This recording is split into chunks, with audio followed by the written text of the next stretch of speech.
Yes, I'm Batman. I'm Batman. I'm Batman, Alfred. I'm Batman. I am Batman! I'm Batman. I'm Batman. Greetings, Bat family. Welcome back to Holy BatCast, brought to you by Real Fans for Real Movies. Please visit our website, holybatcast.com. It's where you're going to find episodes of this show, as well as videos, links, merchandise, stuff like that. You can also find us all over social media on Facebook, Twitter, Instagram, and YouTube. Just search for Holy BatCast and you will find us. Follow us, subscribe, whatever is appropriate. We would appreciate that. And if you are a fan of the show and would like to help keep the show moving, we are on Patreon. You can go to patreon.com/holybatcast and become a more official part of the family. So a huge thank you to all our patrons who do keep the show going. We couldn't do it without you. You guys are awesome. So again, that's patreon.com/holybatcast. We are also part of the Real Fans Podcast Network, and there are a lot of other shows there you can check out if you so choose. First of all, there's Real Fans for Real Movies, or RF4RM, where we look at movies past and present. There's also Disorder, every Disney film, where we're looking at every Disney animated feature in order. There is Please Rewind, the RF4RM Retro Show, where Jamie is joined by Guy Milks and Tim Rooney to look at some older films. And then there's been a resurrection of sorts for Taking the Bullet. That was Leroy and Roman's show where they were looking at bad movies, and they've passed the reins to Phil Derasmo and Andrew Watt, who are going to take it over while Leroy and Roman are very busy. So you can check out all those shows at rf4rm.com, or you can just search for them by name wherever you get your podcasts. As always, I'm your host, Andy DiGenova. Hello, and if you'd like to follow me when I'm not talking about Batman, and I'm usually just making snarky remarks about other things, you can follow me on Twitter or on Instagram at just my name, Andy DiGenova. Now, this episode, we're going to be discussing a couple announcements we got this week about upcoming films in the DC Universe, including a Birds of Prey film and a Blackhawk film. And then we are going to celebrate the Man of Steel, the big guy, the granddaddy of all the superheroes, Superman, and talk about Action Comics number 1000. Joining me, first of all, my regular co-host, the Jimmy Olsen to my Lois Lane, it's Jamie Drewley. Hey, Jamie. Man, I got freckles. I guess that counts somewhere. I think you would look fetching in a bow tie. Why, thank you. Yeah. Good to have you back, sir. Why, thank you. It's good to be here. You know, I kind of get the whole Superman thing now. I spent all day out into this yellow light that's coming from the sky, which is unusual because I haven't seen this yellow light in some time, and I feel like a completely different person. So I get where the inspiration comes from now. Good. It's energized you? It has. Makes you feel like you're more powerful than a locomotive? Bench pressed a John Deere earlier today. It was fantastic. Wow, amazing. Saved an old couple, and then they adopted you? Mm-hmm. Great. Anyway, also joining us, you heard another voice on there, a very special guest, one of the biggest Superman fans that I know, and someone who I really enjoy podcasting with. So for this big landmark Superman occasion, I had to extend him an invitation. It is Mr. Chris Clow. Hey, Chris. Hey, Andy and Jamie, thanks for having me, you guys. Really appreciate it, and can't ask for a better topic. Well, at least later on. I mean, well, I guess you can't really ask for a better topic anyway. This is some pretty exciting stuff that we have going on right now. It's a very big week for Soups. Yeah, definitely.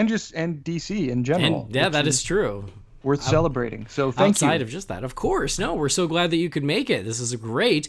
Unfortunately, Brendan Lowe could not make it for this episode, guys, so I apologize. He's actually attending Russell Crowe's divorce auction, and and he's got his sights set on a pair of Jarrell underwear. So we hope that he succeeds in that task, and maybe we'll have him next week. Beautiful. That's beautiful. So without further ado, let's talk about the big news of the week. It was a big week for DC fans, actually, not just counting Action Comics 1000. And these big two chunks of news hit the same day. One was in the morning and one was in the afternoon. And I was like, it's all too much. I'm feeling the vapors. I'm gonna collapse. So the first news that hit before I think I even woke up. No, I woke up, but before I actually checked my phone, because I'm looking at it now. It hit at 8:01 a.m., which at that time I'm usually in the shower. Just so you know my daily routine, you're welcome. Anyway, so the information, this comes from Deadline, and there's been a director selected for an upcoming Birds of Prey with Harley Quinn movie. And so the headline is Cathy Yan is Warner Brothers' choice to direct Margot Robbie in the next Harley Quinn film.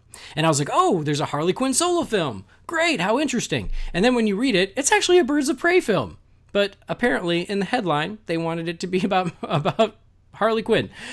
Anyway, what it says is they haven't titled the film yet, but it is based on the Birds of Prey comics. And it says, and they're calling it, I think, a girl gang movie, an untitled girl gang movie that is expected to include Harley Quinn. Cathy Yan only has one movie under her belt. It is, it's something about pigs. Dead Pigs is what Dead it's called. Pigs, yeah, something about pigs. But it won some sort of Sundance Award, so she's an up-and-comer. She's also the first Asian woman to be selected to direct a superhero film. If you've heard of Cathy Yan and you were a big fan of her up until now, then you get a lot of cred, because I'll tell you, for me and probably most of the folks, it's the first time we've heard her name. But exciting that we've got movement on this. It seems to me that Birds of Prey and Gotham City Sirens maybe have been mashed together into this film. Anyway, exciting news. Chris, as our guest, what was your reaction to this? Nothing but positive. First of all, I mean, the basis in Birds of Prey, I guess it kind of automatically has me wondering, okay, what are the implications here going to be for Batman? Because I've got a one-track mind, so I just go straight to it. We can relate. It would be really interesting. Yeah, exactly, right? I think I'm among friends. Yeah. But so I kind of wonder then if Barbara Gordon is going to be in this movie, because they had plans for a Batgirl movie, but if they go with Birds of Prey, is Barbara Gordon going to be in it, first of all?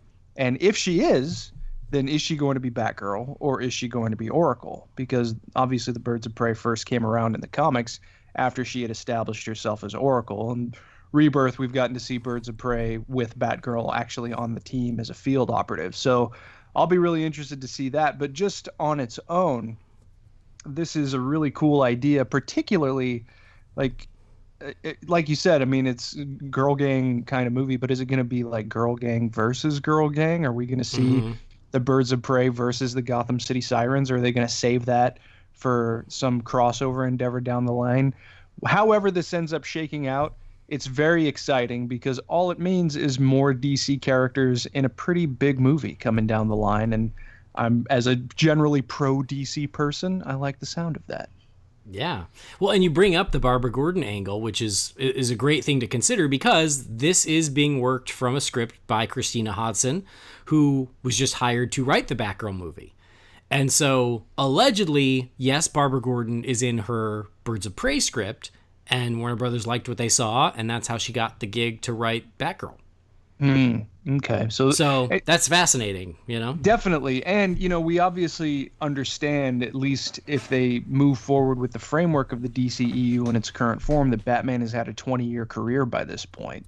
So is she going to be Batgirl in the Birds of Prey?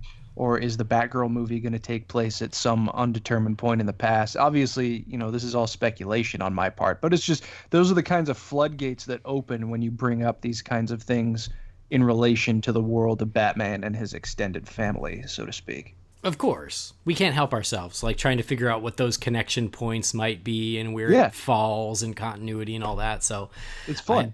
I hear you. Jamie, what about you? This news really kind of surprised me a little bit. I don't know why it surprised me, but I was definitely good with it. I think Chris hit the nail on the head. The ideal way to approach it, in my opinion, is the Sirens versus the Birds. I mean, hell yeah. I don't know how you could make it any more perfect than that right there, because, and I don't want to get into the pissing contest with the boys across the street or anything, but this is something that Marvel can't do right now. Yeah. At least I don't think they can, because they haven't established but basically two female heroes that I can think of, with Black Widow and you got Guardians and stuff. They don't have the setup there for it at the moment, and obviously no immediate plans to do it. So this is another one of those things where they can kind of set themselves apart and take away comparisons, because they're doing something that nobody else has done or can do at the moment. So I think it's brilliant on that front. Obviously putting Harley at the forefront. Harley is a very recognizable name in pop culture right now. I mean, just about everybody knows who she is. Not everybody will know the Birds of Prey, so I kind of get the sleight of hand with that title of that article saying it's a Harley Quinn movie. I grasp that. Yeah, I get it, but at the same time, I'm like, you kind of buried the lead. Yeah, and that it's based on Birds of Prey. To me, as a comic book geek, that's a bigger story to me. I know we're going to see Harley again. It's inevitable. But yeah.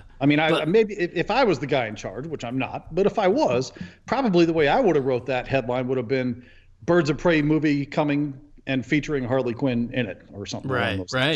Because, like I said, when I saw the headline, I thought, oh, it's a Harley solo movie. And then when you read the article, you go, oh, no, it's not. It's Birds of Prey and maybe Gotham City Sirens. Because Birds of Prey is one thing. Harley, I guess, could be the villain. It could be the Birds of Prey versus Harley. But since we know that Gotham City Sirens was already in the works in some way, it does make sense that they would just mash them up and it would become the Birds versus the Sirens, which, like you guys, I throw all my money at that. I've got no problem with that. That's perfect. I mean, why hold back any of that at this point? Because obviously there's no guarantee that they'll ever get to another movie for Gotham City Sirens or any of that other stuff if one like this doesn't pan out initially. Right, yeah. So, I think we've seen right off the bat. We've seen enough cautionary tales where it's like, oh, we're saving it for the sequel. Don't save it for the sequel. Just go for it. Yep. Because you don't guarantee a sequel. And it seemed, watching Suicide Squad, it seems like they kind of tried to silo Harley off, at least to a point, from her connection with the Joker. They gave the contextual stuff when they were together, and they were the royal family of the underworld in Gotham for a while.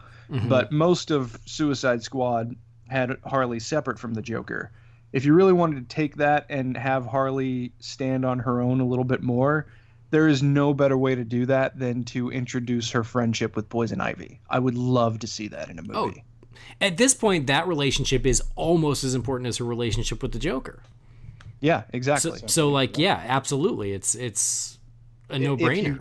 If you don't want to do that, my other idea for this would be essentially have this be Harley and Joker, like the Birds of Prey chasing after Harley and Joker, post-Suicide Squad, but have it take place on the same timeline as Justice League, so you have an explanation of why Gotham City is under an attack by the Joker and Harley, and Batman isn't doing anything about it because he's not exactly around for a couple of days. You know what I mean? Mm-hmm. So, that would be another thing that could work. I would much rather see the Sirens angle than I would that, but obviously that's something they could work in if they chose to. Yeah, definitely. Get Natalie Dormer on the horn. I got her cell phone number, but I'm not allowed to dial it. The court order said so. That's probably best. So go ahead and send me that number. I'll take care of it. So anyway, other interesting things here is that Margot Robbie is a producer on this, and she insisted that there be a female director. So I think that was part of the choice. And apparently Cathy Yan gave a pitch for Birds of Prey that really impressed Warner Brothers, which also helped her get the job. So it sounded like Robbie championed her, and then she gave a great pitch, and they're like, all right, this is our person. Apparently they haven't signed on the dotted line yet, but it all looks good, which is great. The other thing that's interesting is this could go into production as early as the end of this year. I'm fine with that. And as far as the Cathy Yan thing, obviously I don't know what that name means, and I've seen other people, well, who the heck is this? I didn't know who Patty Jenkins was prior to Wonder Woman going into production. I didn't know who the Russo brothers were prior to Winter Soldier going into production. So having a director that is, new to the game or not easily recognizable does not scare me anymore. No, not at all. Until I have a reason to worry about it, I don't have a worry. And I'm not saying either one of you guys are, but I've noticed some people out there like, what is this, Yeah. I think, it's a double-edged sword. Obviously, you kind of want someone who has a track record that you can look to and go, yes, this gives me a lot of confidence. But if you get a newcomer that doesn't have that track record, what you do get is someone who's really hungry and not thirsty. That's a different thing. Please see Justice League. Anyway, you get someone who's really hungry and is like ready to step up and prove themselves. And I think that can really work in its favor. That's what excites me about the guys who signed on to Flashpoint or Flash, depending on what it ends up being. is that they're like ready to hit that next level, and they're hungry for it. I think the Russos were hungry for it. And I think that, Cathy Yan probably is too. So it really gives this newcomer a chance to shine. Yeah, definitely. And, as far as bringing someone new on board, hit the nail on the head with the Russo brothers. I mean, before Winter Soldier, what had they done? Episodes of Community? Mm-hmm. And, I mean, coming out of... Me and Dupree. Oh, well, okay then. And everybody's favorite.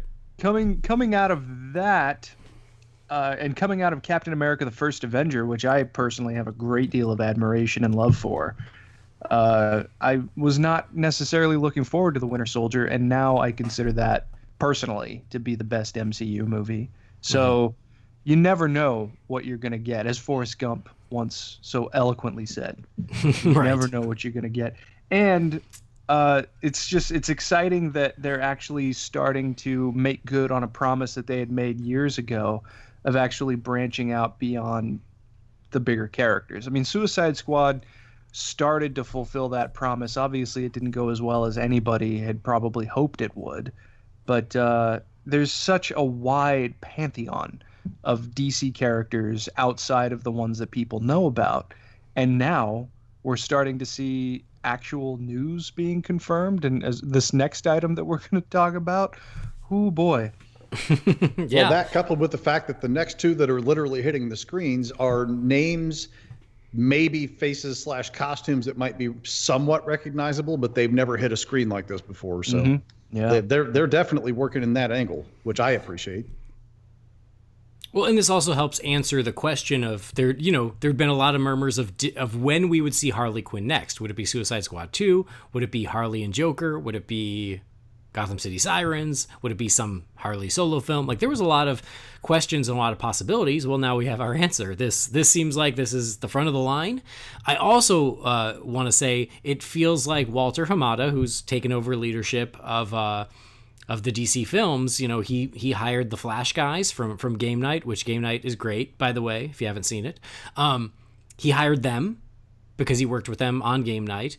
He, I assume, is behind this hiring of Cathy Yan. So I really hope that Walter Hamada is whipping it into shape over there, because that's what they need. They need a strong leader who's willing to whip it into shape.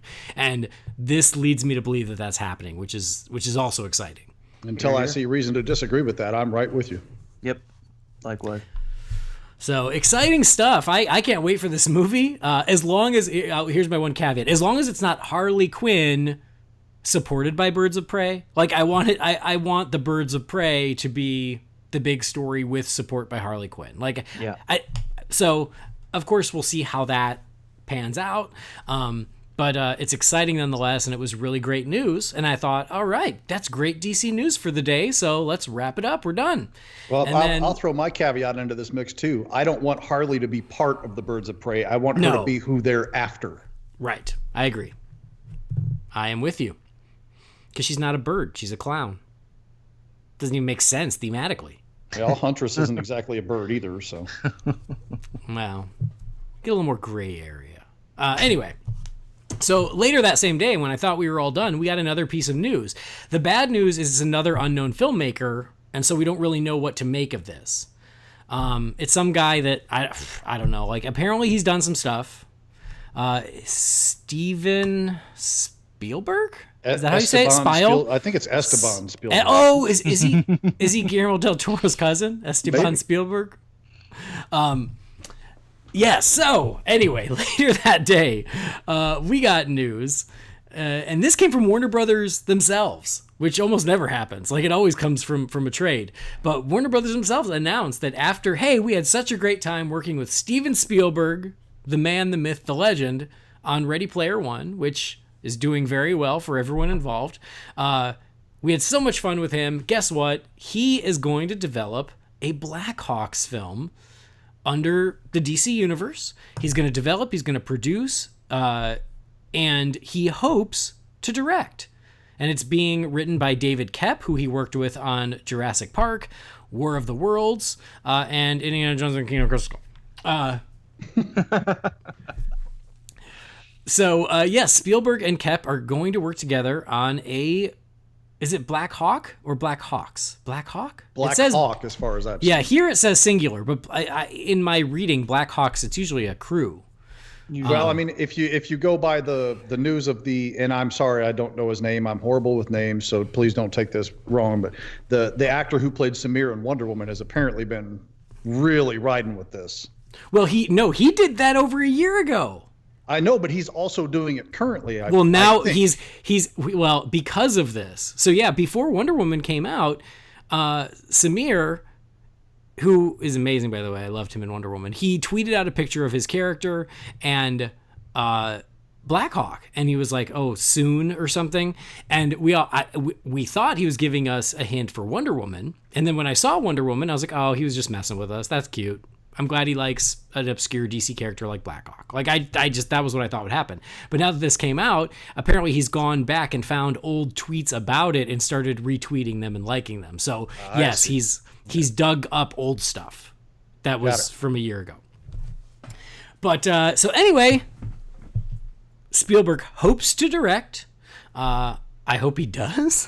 This is amazing. No one saw this coming, but exciting nonetheless. Jamie, why don't you share your thoughts first? I was listening to a podcast the other day, and please forgive me because I do not recall which one it is. I want to say it was the beard and the bald, but I may be off on that. So if it's not, then I apologize to whoever I stole this information from, because it was not intentional to do so without credit. But my understanding is that apparently around 1980, Spielberg was going to do this movie, or a version of a Blackhawk movie. Interesting. And in fact, they were so excited about the prospect of Spielberg doing this, they actually brought the Blackhawk comic back into DC circulation to kind of coincide with it. And then somehow or another, the thing fell through and it just never got made. So this is apparently something that's been on Spielberg's radar, or at least was at one point, and now obviously is back to it. So if that information is accurate, that he's been thinking about doing this for 38 years or whatever it is, I'd say there's probably a very solid chance he really does want to direct this film if he's had it on his mind that long. So, and obviously, they're going to let him. I can't imagine any studio trying to get in his way and interfere with how he's going to do it at this point. So, well, let's see. Let's have him have a couple hit movies before we give him that kind of freedom. Right. But no, I think it's great news. I'm surprised I haven't seen people on Twitter go crazy about how everything has to do with birds in the DCEU now, because that's just how the internet seems to work. I didn't even think about that. Blackhawk or the Blackhawks or whatever it winds up being, I mean, I'm not a big fan. I don't know them that well. My daughters are already clamoring for Lady Blackhawk, so apparently this means something to them. Bring it on. Yeah, let's see it. I mean, obviously in a period piece for this time would be something very much in Spielberg's wheelhouse and what he knows and what he likes. So I don't see how they could possibly go wrong here. I mean, just open the door and let him walk through and see what shakes out. Right. And Spielberg himself actually commented on this, which is awesome too. So it just, lends further credence to the whole thing. He said, "It was wonderful working with the team at Warner Brothers to bring Ready Player One to the screen. They bring a blend of passion and professionalism to everything they do and have a tremendous history in this genre. I'm excited to reunite with them on Blackhawk." I tell you one thing, if Spielberg doesn't direct and they get Joe Johnston to fill in for him, I'll still be okay with this. I have no problem with that. Nobody knows that era like Johnston does. I think that I think he lived that era. And then when he turned 50, he took some, he drank from the goblet, the Holy Grail. And so he's just not aged since then. That's why he knows the era so well. That would explain why I haven't seen his name in a while. He's obviously trapped in there with that knight. Yeah, he can't leave.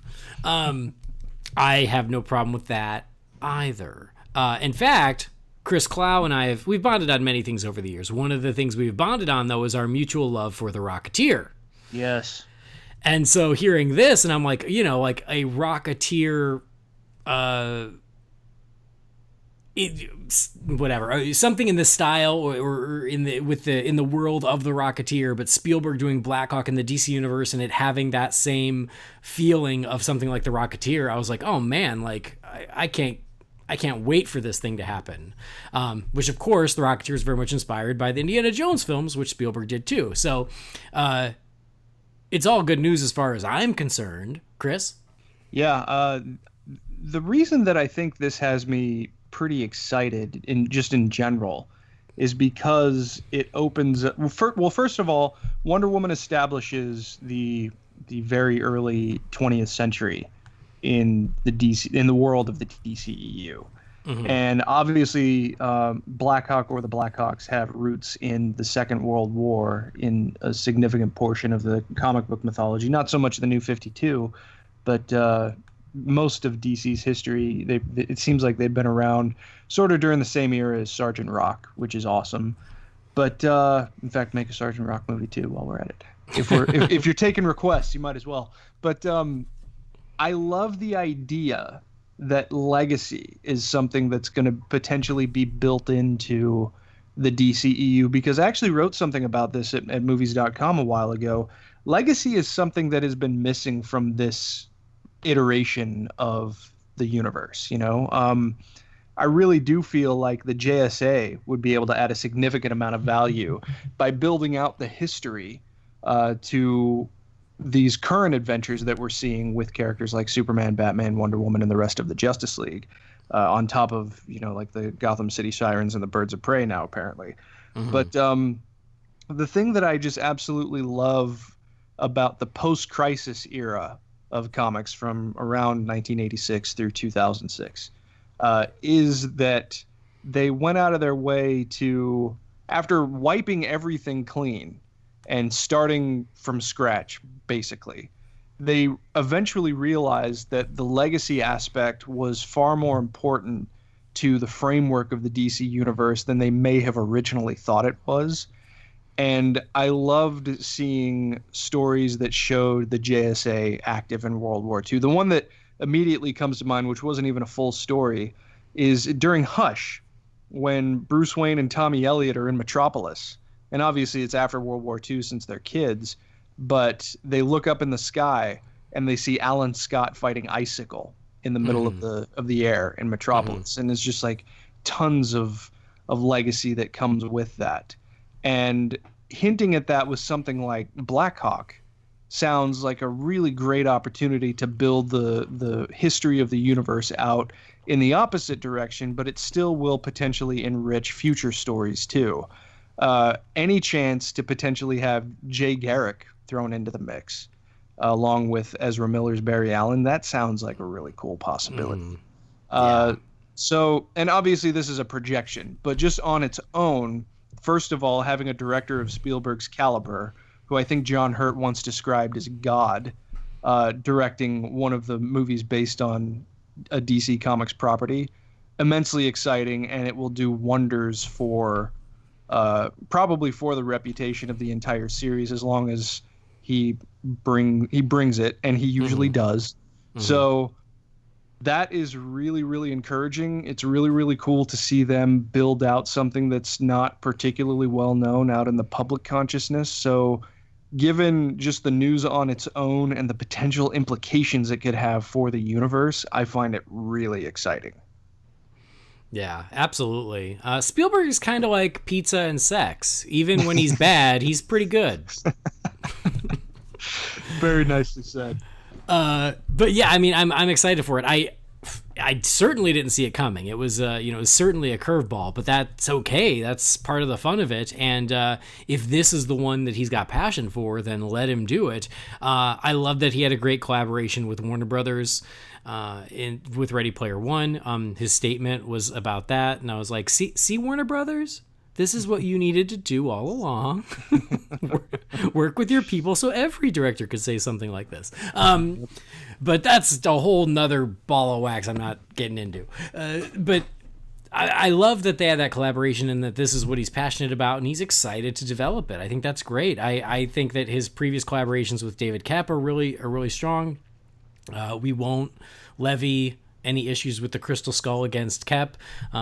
We know that there was a lot more going on there. But anyway, I think it's getting them back together, I think, is really exciting. I hope Spielberg frees up his schedule so he can direct it. One thing that, a couple people, including my friend Jamie here, pointed out that he does have at least 2 films in the pipeline before he could get to Blackhawk. So there might be some time, understandable. But Spielberg also is kind of like Clint Eastwood in that he can just churn movies out pretty easily. Yeah. He just knows what he's doing. He does it so efficiently at this point that you're like, oh crap. Like, I mean, look at The Post came out at Christmas and Ready Player One came out in March. He can keep moving, this guy. So that doesn't concern me completely. I just hope that he doesn't get distracted and that Blackhawk is firmly in place after these next couple. But as Jamie brought up, if he brings in his pal Joe Johnston to work with him on it, I'm all for it. So it's exciting, and as you said, Chris, having someone like Spielberg part of the DC family at Warner Brothers only helps everything. It helps the public perception. It helps the quality of the film. How his film might inform other films in the universe could be really exciting as well. So it's all good news. I'm excited. It was something I didn't know I wanted because I didn't even know it was on the menu. Yeah. But now that they added it as a special, a last minute special, I'm ordering it, and I would like one, please. Well, I'm going to throw this out to you guys just to see what you think. Do you feel that right now, under this new regime, or whatever you want to call it, at Warner Brothers with these DC films, that they are willing to do a lot of gambling with these newcomers to handle these films that are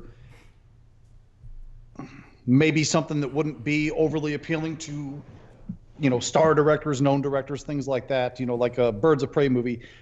I don't want to say it wouldn't be appealing, but I mean, it's not going to carry the gravitas of like a Superman or Batman movie or something along those lines.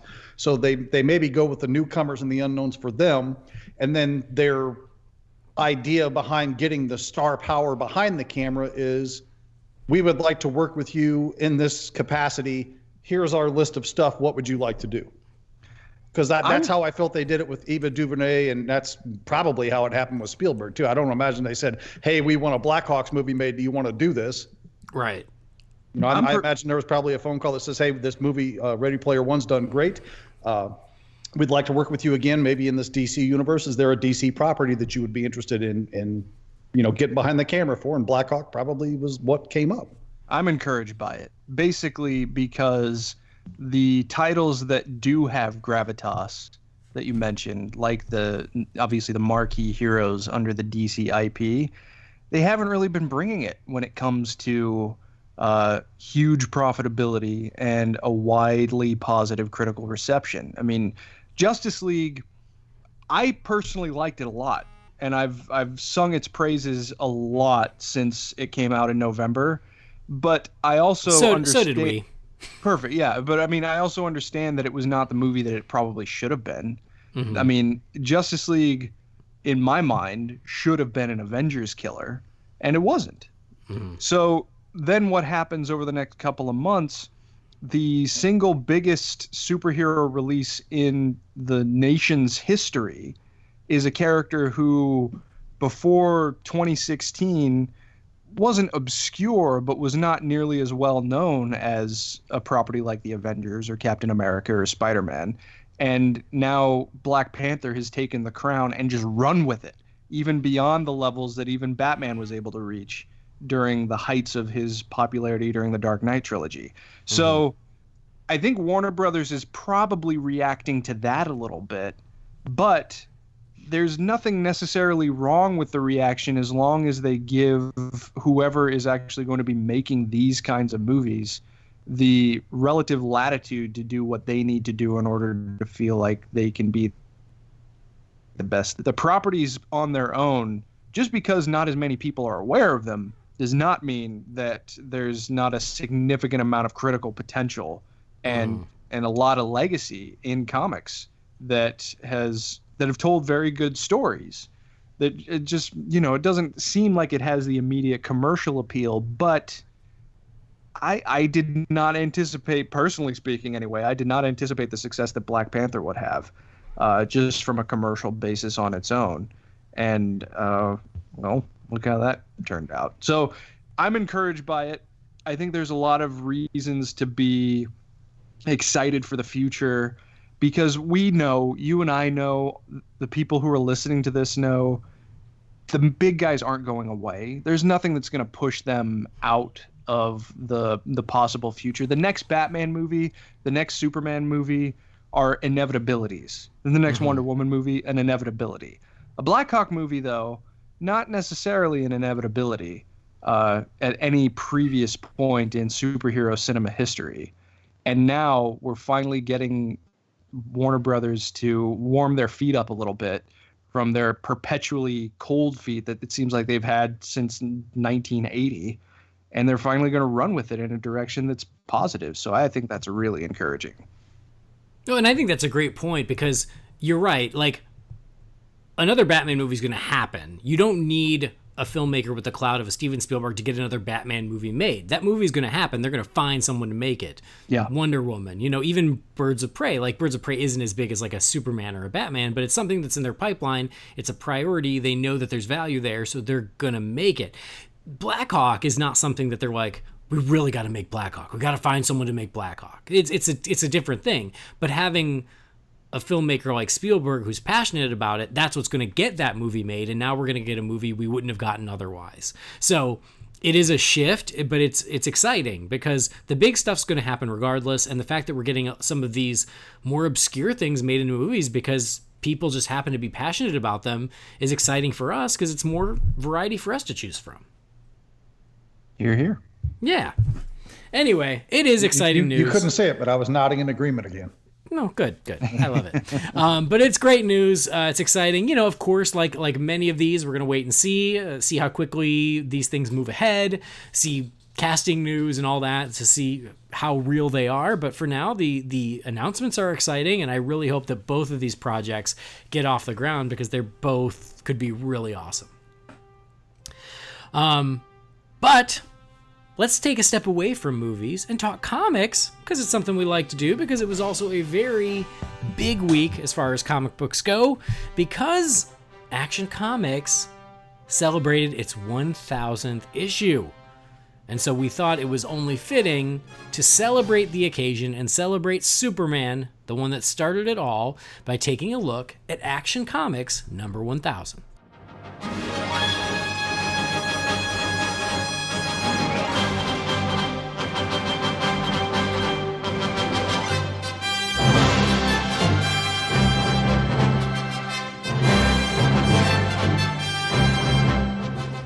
Now, like they've done for like the holiday specials, sometimes with different specials, it's not one story. It is a collection of short stories by a lot of very esteemed comic book writers and artists. And there's also, I think, like 50 different covers to choose from. 10. Unless you count the retailer variants, then you have unlimited amounts to choose from. Yeah. There are many. Yeah, so Action Comics number 1000, we knew it was an event, and it was definitely an event that we thought was worth celebrating, and that is part of what prompted us to have Chris back. Not that you're not always welcome, but again, It's Superman. I wanted it to be, wanted to make sure that we have a true Superman aficionado. So, again, it's a series of short stories by a lot of people. Also, it ends with essentially kicking off the Brian Michael Bendis Superman story that's going to be followed up in Man of Steel. So there's a lot of Superman-y goodness in this. It is it's not a hardcover. It's like it's a bound premium format. There you go. Premium format. Cardstock with the spine, everything. Yeah. $7.99 a pop. It better be premium format. So yeah, it's going to cost you $8, but that's not bad. That's still cheaper than the Christmas issue that was $10. So if you look at it that way, it's a bargain. Anyway, we're going to speak freely about it, so if you're worried about spoilers, I would say check it out before you listen further, because I'm not going to do like an official spoiler warning. I don't know if there's really much to spoil. I wouldn't be too worried about it if I were you, but just in case, we will speak freely. But I want to hear everybody's just overall reactions to this big historic event. So Chris, as our Superman guy, as our token Superman guy, how did you feel about Action Comics 1000?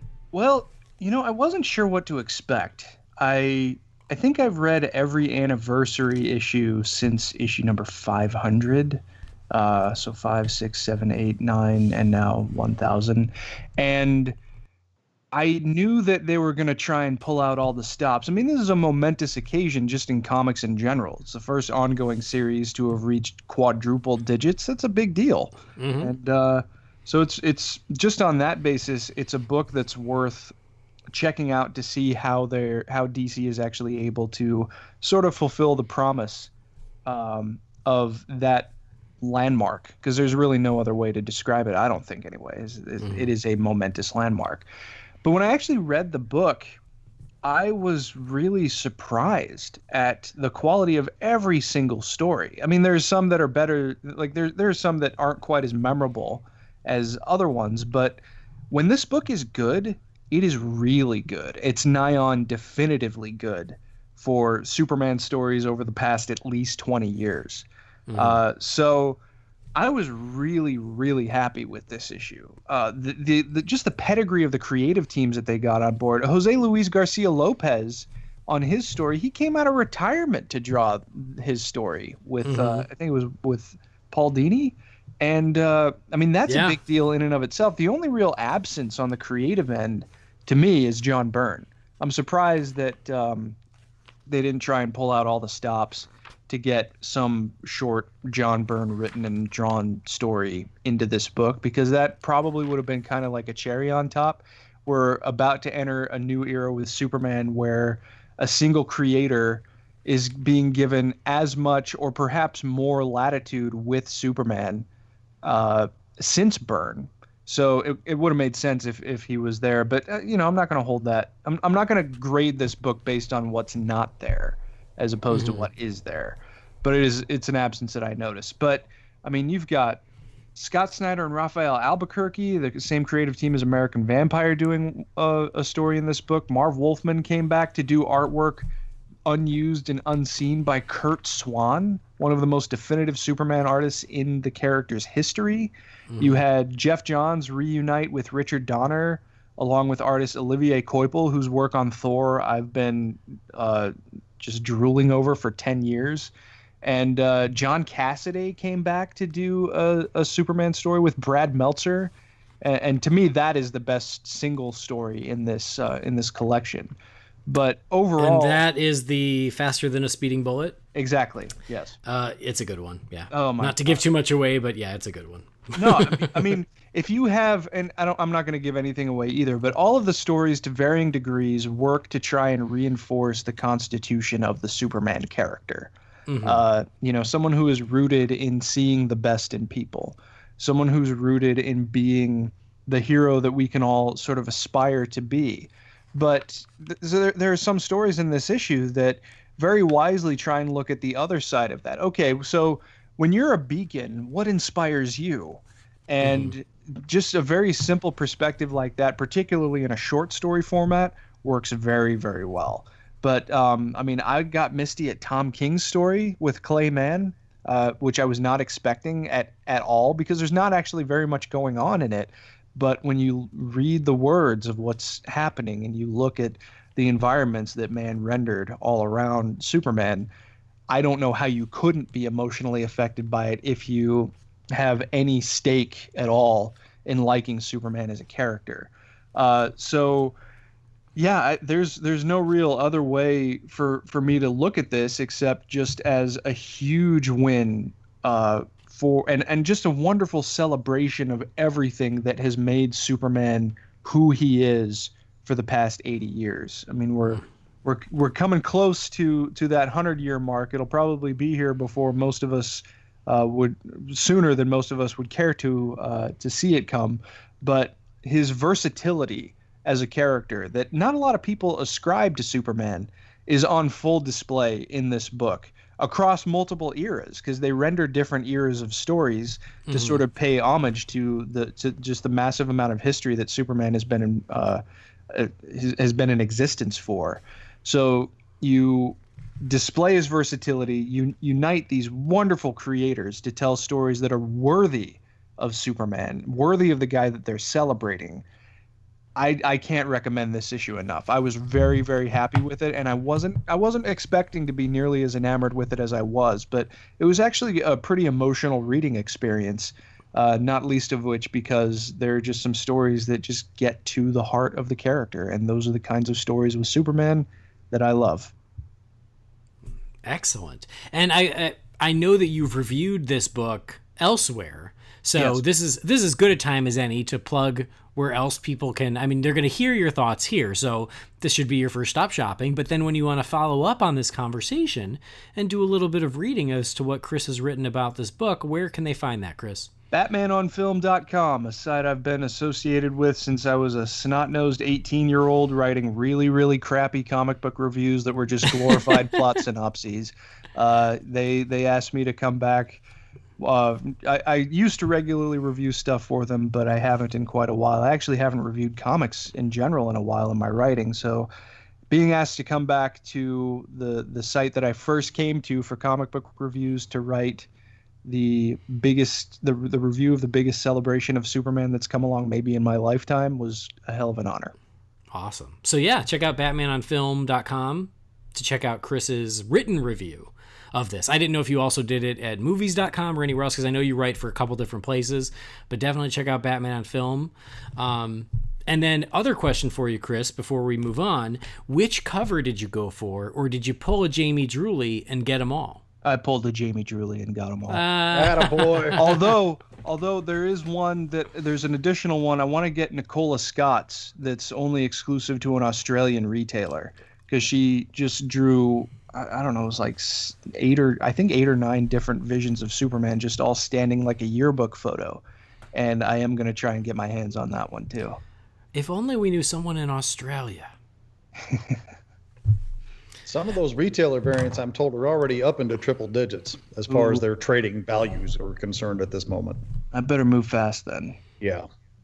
Wow. But okay, here's a fun story to go with this before I get into my thoughts with the book. I've been talking with I go into my comic book shop pretty regularly, once a week, and it was mentioned to me originally when they asked me, here's the 10 covers. They're going to do it by decade, plus the standard cover, plus the blank cover. Which one do you want to get? And I just looked at him. I was like, well, I'm not going to be able to make a decision, so I should just do them all. He's like, all right. So, and then it came out that, the retailer variants were going to be involved. I'm like, hey, are you guys going to do one of these? Because if you're going to do one of these, then, I want yours, because, I've been shopping here since I was a kid. They're like, we're not doing that. And I was like, okay, I'll take the bait. Why is that? Anyway, long story short, I didn't get the full story until a couple weeks later, when all the details came out for it. To get a retailer exclusive variant of this book, a shop needed to order 2,500 copies of the mainstream of the other 10 covers. Not a piece, mind you, but in total of those 10 covers, you had to order 2,500 books in order to be able to order your own retail variant. Jeez. And your personal store's retail variant is not selectable. You get whoever they decide is going to do your cover. Like there's another shop here in town that wound up getting a George Perez cover, and they showed me what that cover looked like. And I'm a fan of George Perez's work. I've liked George Perez for years. It's a hideous friggin' chud of a cover. I can't imagine George put a hell of a lot of work into this, which is unfortunate for them and just for anybody that has to see it. But anyway, that's beside the point. Because basically the guy told me, I mean, these aren't rich people. I mean, this is a family-owned business. It's been in this guy's second generation of the family that's run this shop. He would have had to go to a bank and take out a loan for $12,000 to be able to get these books, and he was not sure he was going to be able to get his money back if he did that, because they don't do online sales or anything else. They're just it's basically a small-time brick-and-mortar old-school shop. So they opted not to do it for obvious reasons. Mm-hmm. And I got to thinking, all you need to do to get every dime of your money back out of this, and this is just how my stupid collector mind works, is there are people out here who love Superman that have a lot of money. Nick Cage, Brett Ratner. I mean, Brett Ratner is a friggin' asshole. I don't mean to say his name. I just happen to know he's one of the guys that owns an Action Comics #1. That's the only reason his name came up, so don't at me about that. All you need to do, if you're spending spend $12,000 buying all these books, all you have to do is say, I've got 5 of these covers that are exclusive to my store only, and they're $5,000 a piece. It only takes 3 idiots to get your money back and make some profit on top of it. You follow what I'm saying? Yeah. It only takes 3 guys dumb enough to spend that much money, because they have to have every single cover of that book, and they'll pay whatever it takes to get it, and it does not matter what the cost will be. So my point is in all of this is, number one, that's ridiculous that to get that cover you had to spend that much money, because I mean, how many thousands of dollars does any comic book shop send DC Comics in a month, you know? Right. Through Diamond or whoever their distributor may be, probably Diamond. But it's an opportunity to gouge somebody, and I hate that. I mean, I'm not saying everybody is doing that. I mean, some places are probably selling it for $7.99 cover, and that's that. But some places apparently right off the bat were selling them for $60 a piece. Mm-hmm. And, you know, if you got people that are paid, I mean, I understand how marketing and capitalism works, but I have a hard time with that kind of thing. So that retail exclusive cover thing just kind of bothers me. And I just basically decided, unless I stumble across one that I'm absolutely in love with that I can buy, you know, hands-on at a reasonable price right there on the spot, I'm not fooling with chasing those down. I'll take the ones DC published, and that'll be that. Mm-hmm. Well, I didn't realize that how many covers there were. Honestly, I've not been paying close attention. Jamie knows I've got a lot going on right now, and so I have not been paying attention to how many covers were coming up for Action Comics. But when on Wednesday after work, I hit my local comic book shop on my way home because I needed to get the issue. And as I went over there, I was like, oh, there's a bunch of covers. And I think they only had maybe 4 of the 10. And I just picked the one I liked the best. I did not get all 10. I'm a slacker. Sorry. Don't hate me. But I just picked the one that I liked the best. I'm like, oh, this is a good one. I'll get this one. And then I saw Jamie post his picture of all of them. Respect. Also, settle the f*** down. But well, I mean, you also understand that I get these on my pull list, and I've had them on order forever, so I get a 30% discount. So, I mean, it's still enough money, but I paid $5.59 a piece for these things, so I came out okay. But I saw it, and I was like, oh, I guess that's all of them. And I didn't know they were by decade, but that's cool. There's the main cover, which is the Jim Lee cover. It says, you know, landmark issue or whatever. And there's a blank variant cover that, you know, it's one that you have guys sign or draw pictures on at conventions and whatnot. And then there's 30s, 40s, 50s, 60s, 70s, 80s, 90s, and 2000s. Nice. So I didn't realize that was how they were divvied up. But when I looked at yours, I went, you know what? The one I got is the one I like the best. And surprising no one, it's the 1980s. It's That's the one with Jimmy Olsen and Lois in the background. Yeah, and Lex in the power suit and the very cool classic Superman. This one is done by Joshua Middleton. But yeah, it was. So I felt good that even though I didn't have the full selection of all of them, that the one I walked away with after seeing them all, I was like, no, that's still the one I would have chosen. So I feel pretty good about it. And just real briefly, I think all the covers are great, especially how they really capture the essence of how Superman was portrayed during that particular decade. Mm-hmm. I think they did an outstanding job with that. All of the artists did great with that. And they all include period trade dress, which is a really nice touch, you know. So like, look at the 2000s cover. That takes me back to the days that I was a comic book retailer, because it's like, oh yeah, it's the DC spin logo with the sort of gradient action logo on top of that, and you know, the 60s cover by Mike Allred had the checkerboard on it. So I got that for my boss for his birthday, because that's when he would have read Superman when he was a kid.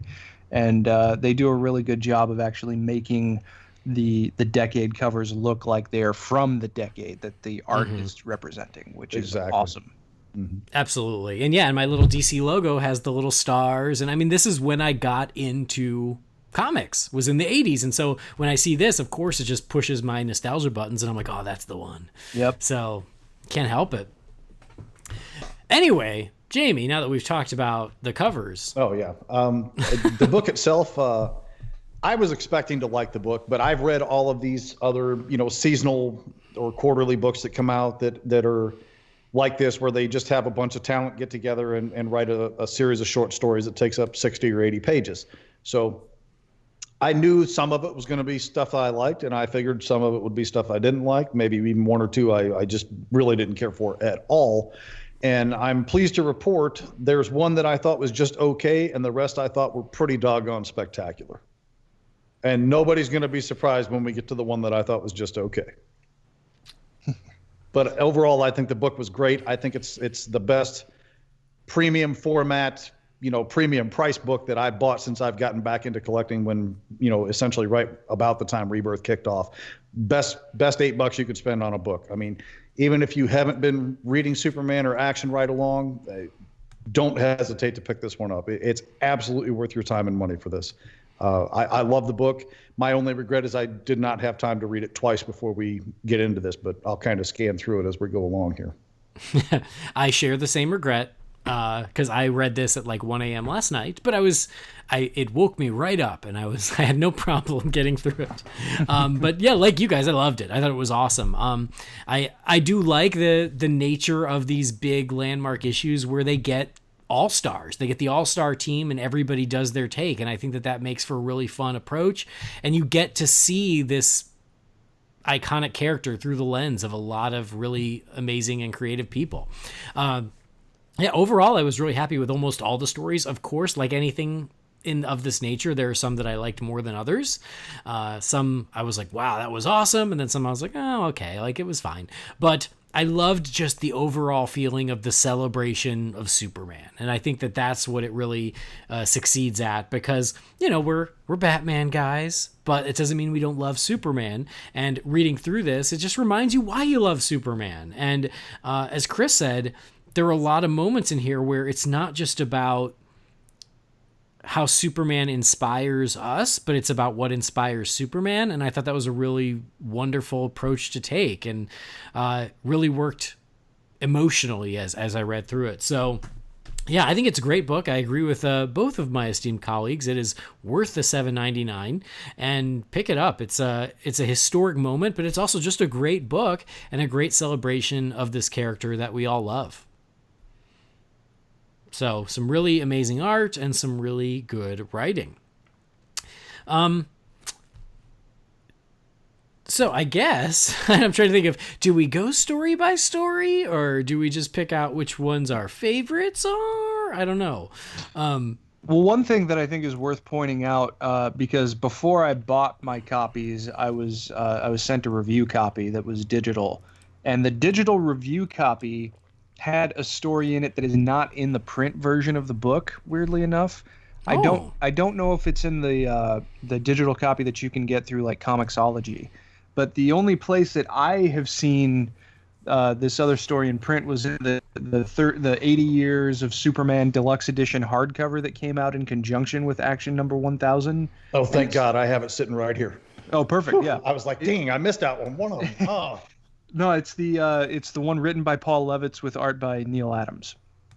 The Game, I believe it's called. I haven't even taken mine out of the shrink wrap yet, because I'm trying to keep up with my stacks in addition to it. So. Oh, the perennial problem of any comic book reader. I know that one all too well. And plus, I'm trying to reread all the stuff leading up to Infinity Gauntlet for the movie too. So. Yeah, I'm kind of busy at the moment. Mm-hmm. But just something I thought worth pointing out, that there is one story that it seems like some people can get in other places, but not necessarily in just the print version, if that's what you're getting. Interesting. I did not know that. So, because I just got the print version. Jamie gives me crap for being a very digital guy, but I still split it up when it comes to comics. I'll get the physical one. Mm-hmm. Anyway, I guess we can go one by one. The very first story is from The City That Has Everything. This is Dan Jurgens is the writer and artist. Norm Rapmund is the inker. And then Hi-Fi is the color, and Rob Lee is the letters. Is Hi-Fi actually a person, or is that some kind of a company that does this? Because I literally have no idea. I think it's a team. Okay, yeah, I don't know. But I'll tell you, for me, they start off strong. This was one of my favorites because it's just such a celebration of the character, and being able to see it through the eyes of Metropolis and how they celebrate Superman and how he's touched so many people's lives. I thought it was a wonderful way to kick off the book. I loved it. What did you think of this one, Chris?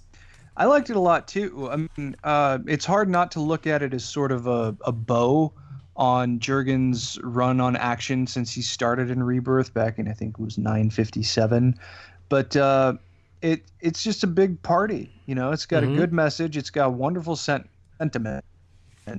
And it's just a great opening salvo for this whole 80th anniversary Superman party that DC seems to be having. So I thought it was a great way to start things off, definitely.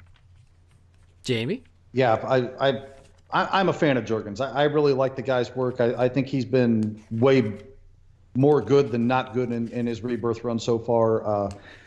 This story, touching. It's really touching because it shows Superman's humility, that he doesn't want recognition for all the things that he does, but people really need to, for their own sakes, give it to him, and that's what Lois is trying to get across to him here. And I think it's incredibly well done, and I really enjoyed this one a lot. Yeah, I agree. It was a great way to kick it off. The next one is Never Ending Battle. Peter Tomasi is story and script. Patrick Gleason is the artist. Alejandro Sanchez, the colorist. And Tom Napolitano is the letterer. And I guess I should give a quick idea. The first one was, the celebration that Metropolis was having about Superman. Superman was reluctant to go. Lois forced him to go, and at the same time she was making sure the Justice League was taking care of things so Superman could enjoy his moment. So this one is Superman, and like Jamie, I only read it once, so I don't know it by heart, but Superman runs into Vandal Savage, who Vandal Savage basically like throws him into time, and then Superman has to fight through time to get back to the present. And what it really allows is all of these really great iconic moments revisiting different eras of the character within one story. Chris, what'd you think of this? Oh, I mean, as much as I've been enjoying action, favorite Superman book since Rebirth has been Superman. Tomasi and Gleason first got my attention back when they were paired together for Green Lantern Corps, which I think was about 10 years ago now. So I've always been a fan of them as a creative team. I love them on Batman too, of course. But this series has been spectacular, and this is again kind of a final little bow on their run on Superman.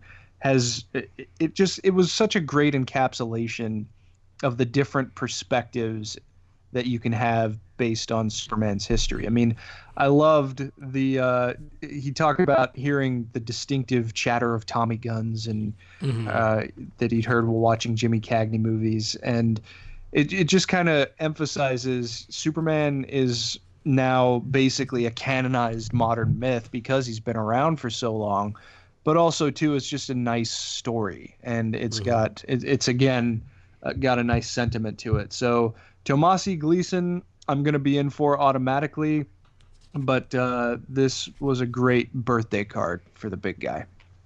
For sure. And I loved when they cut, it was the very first like intro Superman when he was brand new, and I liked the acknowledgement of how he didn't have all of his superpowers yet. He was just strong. Yeah, exactly. He didn't fly, no X-ray vision, so that was a really nice nod to the history there. Jamie, thoughts?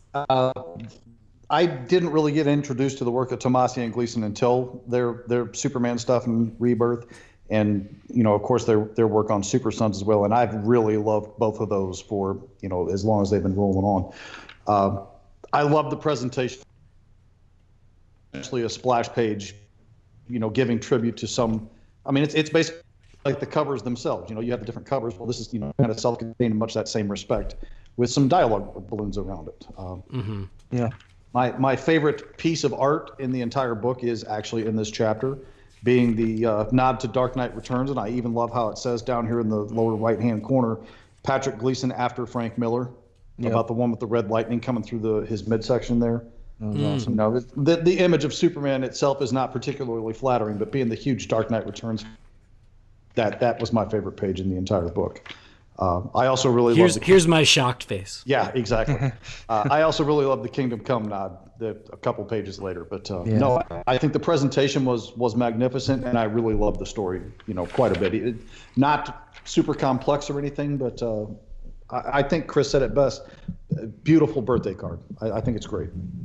Yeah, I really enjoyed it too. I'm not sure I quite understand how he was fighting his way through time. Maybe on a second read it would make a little more sense, but for me, I just loved it as an excuse to revisit all of these really iconic moments through the history of the character and all the eras of the character. And you're right, having each page be just one image is so unique and so powerful that I really dug it. I liked this little stroll down memory lane. All right, the next one is An Enemy Within. This one was written by Marv Wolfman, who I love Marv Wolfman. He's just such a cool guy. Art by Kurt Swan, inks by Butch. Ooh, I don't know how you say it. Geis, I think. Geis, and Kurt Schaffenberger.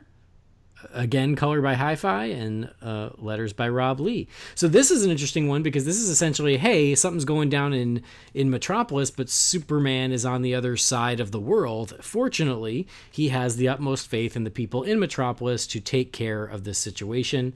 And so it shows how Superman inspires people even in his absence to do the right thing, and even his presence can be felt when he is physically not there. And so, yeah, this one, it's really unique, but it's really great, and ends with a little tribute to Kurt. Chris, thoughts? This was surprisingly emotional, just because Kurt Swan had basically jumped off of Superman by the time I became aware of reading Superman comics, because I jumped in around the death of Superman for the first time. And seeing a new, but I've absorbed historical Superman stories in trade collections and trying to build out my online library and stuff like that. So seeing a new story, for all intents and purposes, because most of this artwork was from an unseen project, but I think it did repurpose at least one of the pages from something that he had done before. But seeing a new... I was curious how that worked, because I didn't realize that this was old artwork that was being seen for the first time. I didn't know the backstory. Yeah, because Kurt Swan died, I think, in 1996. Wow. So but I mean, again, it doesn't surprise me necessarily that DC is hitting on some artwork that he had done for them that maybe didn't make it to press. But seeing a new story with Kurt Swan artwork, the writing was good, but for me, it was the artwork that made me sort of sit up and pay attention to the fact that, holy cow, this is Kurt Swan on a new Superman story. And, he brings... I think it was probably like after his prime, if I were to guess, but still, I mean, he's got that sort of charming look and a little bit more of a barrel chest physique. And seeing that stuff come around again was really cool. So I was very happy with it. Nice. Jamie? Yeah, I enjoyed this one. I thought the artwork was really good. That really caught my attention with this one, was the artwork and the way it seems to have a callback to a different era. I don't know that I ever would have been able to place who the artist was or what era it came from. It has that not quite modern feeling, but still almost like a classic look to it. Mm-hmm. So I really appreciated that. I thought the story was reasonably good. It's not one that I loved as much as I probably should, but I guess when you're repurposing some stuff, it's hard to make everything click exactly the way you want it to. But I liked it. I didn't quite love it.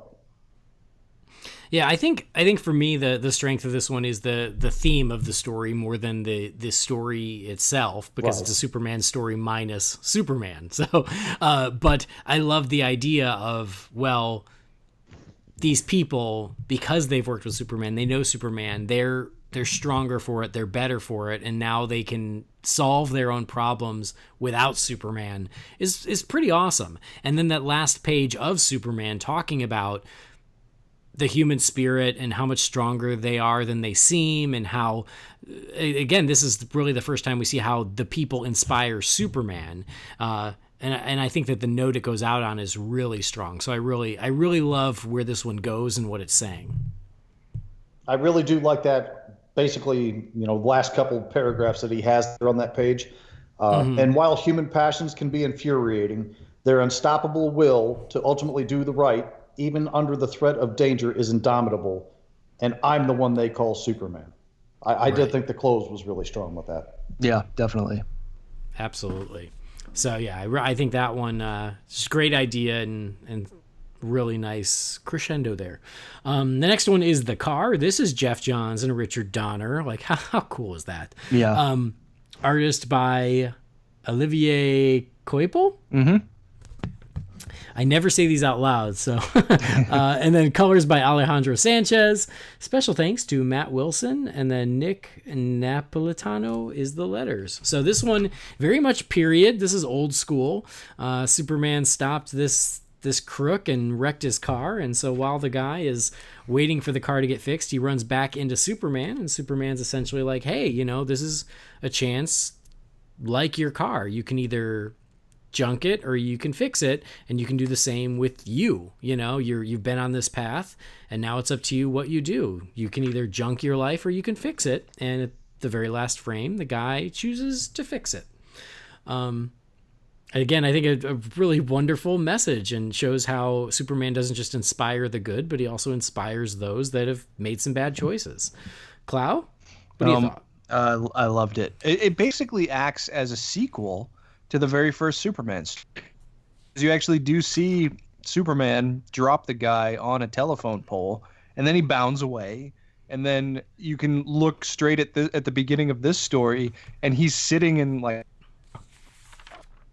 not really sure what just happened. The guy wrecked my car, had red underwear, and I loved it. I mean, first of all, Olivier Coipel, who I don't think had done work I think he did one DC book recently, but the vast majority of stuff of his I've seen has been at Marvel. He was the artist with J. Michael Straczynski on that guy's run on Thor, which is one of my favorites in the modern era, and which was also a big inspiration on the movie that they did in 2011. But Coipel Superman is something that I hope I can see more of as time goes on.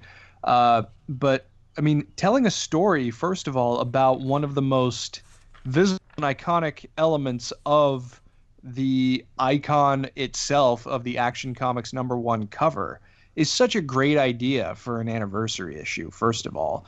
And it's brief, of course, but it's charming. I mean, Superman talks to him. The dialogue is very period evocative, and it kind of sounded to me like you could hear Bud Collyer saying the dialogue that was coming out of Superman's mouth. Like, that's how it seemed to feel. But it was also connected to the characterization of Superman that we understand as that aspirational hero. So this was definitely one of my favorites in this book.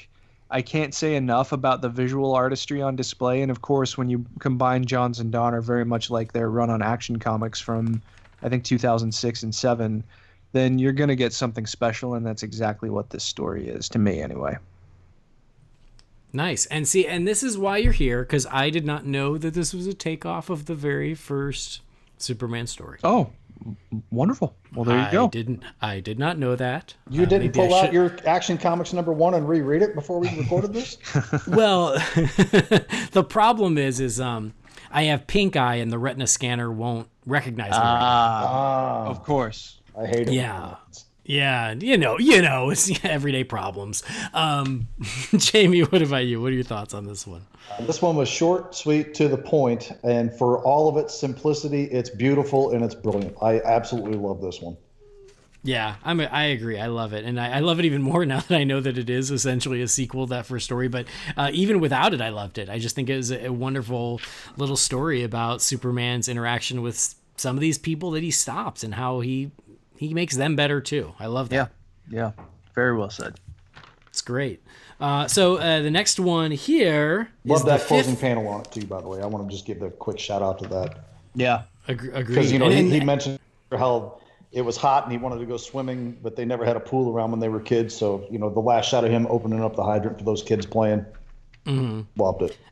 Yeah. And agreed about the artwork here. This is just such great, striking, beautiful artwork. And such an awesome classic look for Superman. It's great. Yep. All right, next story here. The 5th season. This is a Scott Snyder script. Art by Raphael Albuquerque. Color by Dave McCaig. And letters, again, by Tom Napolitano. I think it's Napolitano. Napolitano. That sounds good. Napolitano. It's also what I like to order at Buca de Beppo. Anyway, this one is Superman hanging out with Lex Luthor in a planetarium. Lex has gotten his hands on some dangerous items. Superman knows he is up to something, but as they're sitting there chatting, Lex tells him a story about when he was a kid, and he could have ended up killing himself with some experiment that he was doing, and we see that Clark actually saved him then. And then Lex admits that, yeah, I got these items to kill you. And Superman was like, yeah, I know you did, but maybe. And that's where it ends. And this whole time they're kind of looking at this planetarium show about the life cycle of the universe. Chris, thoughts? The thing that comes to my mind first is that the ending was a little confusing. But beyond that, it was really nice because it was sort of that rare and quiet moment of reflection between a hero and his arch nemesis. And in that moment of reflection, Snyder does a great job with the writing of both briefly but also deftly illustrating what actually makes them so different, because there aren't that many differences, at least when they were kids, between their personalities, but obviously they went on very divergent pathways. And I like that it's a story that sort of emphasizes that Lex could have been more than he ended up being. Obviously, he was destined for greatness, but not a very positive brand of greatness. But Raphael Albuquerque, I love him as an artist. I think that he's really great. The first time I ever saw him was with Scott Snyder on American Vampire #1. I got into that series from the ground floor and thought it was really great. And obviously Albuquerque has gone on to do some pretty unique things. Most recently, I think he was the primary artist on Batgirl when Rebirth started and did some great work there. So it was a good, solid story. Not my favorite, but anything that kind of goes against the grain as far as this mentality that some people have that you need to tell these big bombastic stories with a character who has the ability to, move a moon and move faster than a speeding bullet. No, you don't. Not when it's Superman, because Superman has the mental depth and dimension that can show some really rewarding character aspects in those quieter moments. And I think that's what Snyder was going for here. So I liked that. All right. What about you, Jamie? I thought it was reasonably decent. I didn't think it was great. The one thing I definitely want to acknowledge is I know all about this whole 5th season thing. Between winter and spring? 3 days ago, it was 30 degrees outside. Now it's bright, sunshiny, and like almost 70. So, yeah, we're going through something similar in Chicago right now. I'm ready for it. Snowed like at the middle of last week, and now it's in the lower 50s. I'm ready for the snow to be over, but we might be getting more this week. Keep it. Don't send it this way. This one is not my favorite. I think I like the idea better than I like the execution. I like the idea of Superman and Lex having this this moment of common ground and conversation. I like that.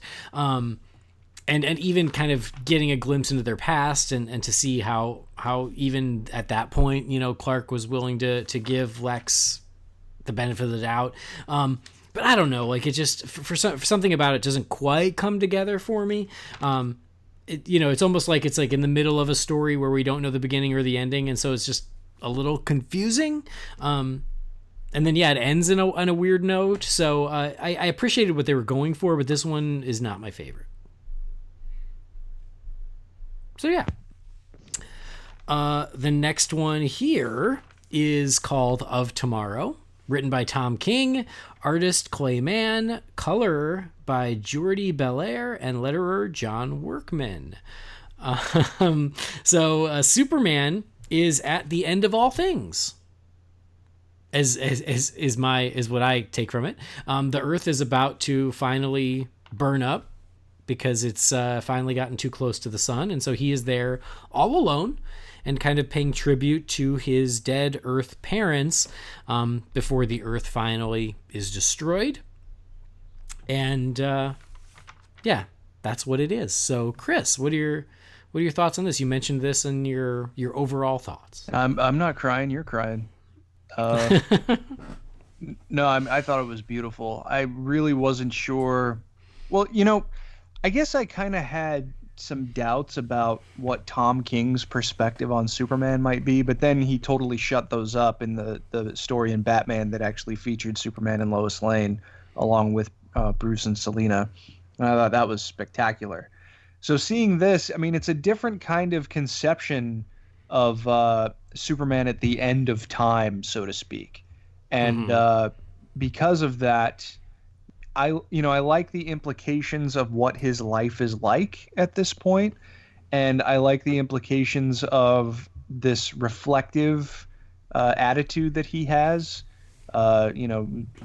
Billions of years after our current era, but just the emotional power of the last place that he goes to visit as the Earth is getting ready to just fall apart. The sentiment of this story, and obviously the visuals are spectacular, but it was really the power in this one, in addition to the bombastic visuals. It's sort of like a reverse of the quieter moment that we had in Snyder's just a couple of pages ago, where you have these big giant bombastic visuals, but it's still a quiet moment of reflection. But it's also not even a negative story, even though it's taking place at the end of the world.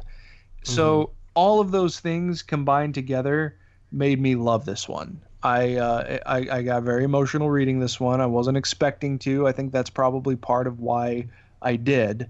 But I thought it was a really, really beautiful look at answering some of these questions about what his life is like. How does he react to the end of his adopted home? It's a delight. It provided a delightful and unexpected sense of hope, and I loved it because of that. All right, Jamie, what about you?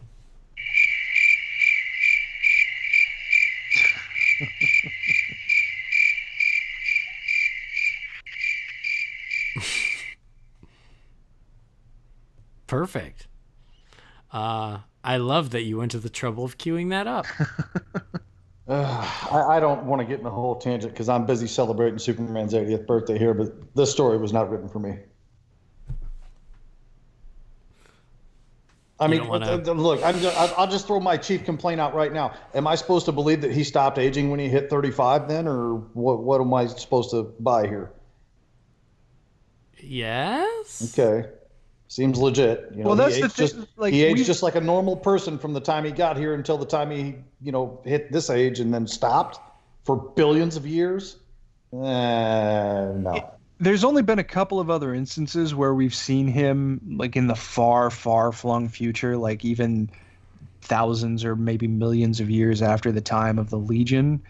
And yeah, like sometimes they give him sort of like not the super mullet like he had in the 90s, but kind of like that, but it's just like pure white, and he's got a big beard and his costume is in tatters. So I think that's part of what surprised me, was that it showed not a lot of change in him physically, but I thought that was kind of secondary, but I understand where you're coming from. I mean, it's definitely, it takes a little bit of suspension of disbelief to think that billions of years from now there are no physical changes. Yeah, well, I mean, full disclosure, in case you've never heard me go on one of these tirades, I'm hypercritical of Tom King now because I am not a fan at all of what he's done on the Batman comics. So okay, I probably looked at this with a different perspective than most people did and came out of it a little less than happy about it because of that. Yeah, he was probably given this story just because there are people who are singing his praise. I mean, I'm personally kind of hot and cold depending on the story that he's doing. I generally like what he does as long as it's not involving Batman. Now I can add Superman to that list too. Love his Mr. Miracle book, though. If you're not reading that, I recommend checking it out. So this one, I read twice because I wanted to make sure I did understand, because I thought I did, and I was like, wait, but now he's talking about Lois and John in the present. Wait, maybe I missed something. And then I went back and went, no, okay, he's just doing a thing. Got it. I wanted to make sure I understood that, yes, this is the end of the world, and he's the only one left, and he's, you know, saying goodbye to his adoptive parents. But because he started talking about Lois in the present tense, I was like, wait, is he on another planet? And no, he's doing a thing.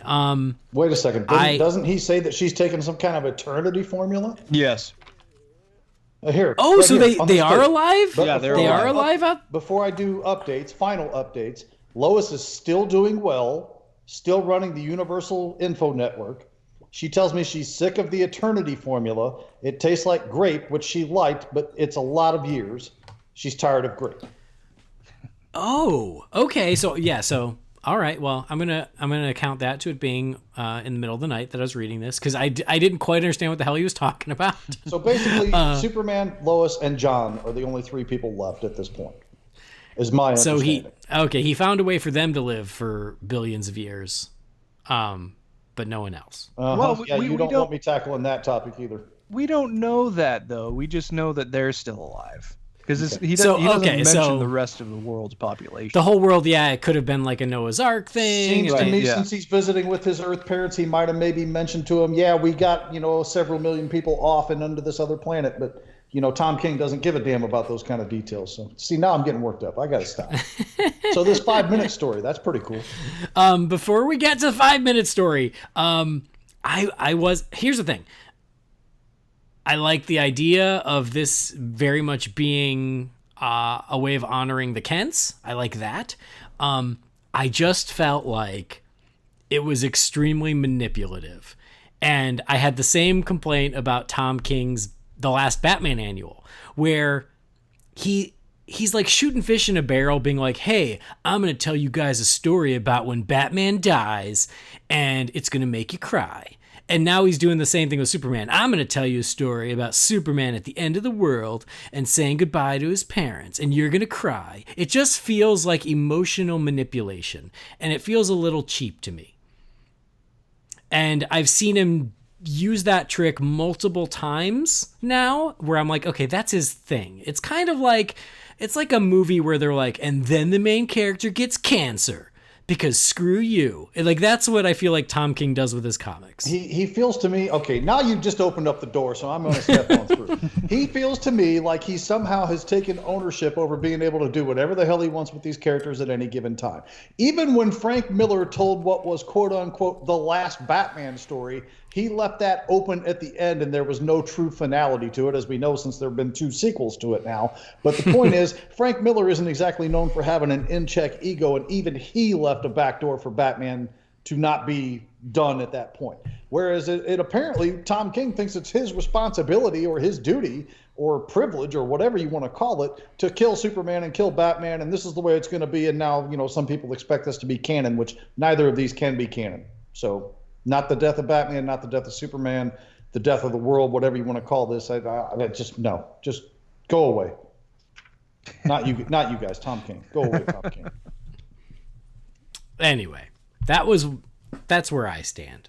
I'm not quite as worked up about it, but yeah, I was not fully on board, because to me it just felt a little cheap to go that extreme in order to get emotion out of people.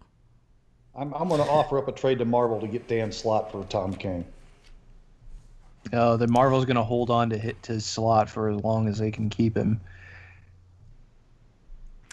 So, Chris, I'm glad that it worked for you. Well, I mean, here's the thing. The Kents, to me anyway, and I've said this before in other places, to me the most foundational and important character to the structure of the DC Comics universe itself is Jonathan Kent.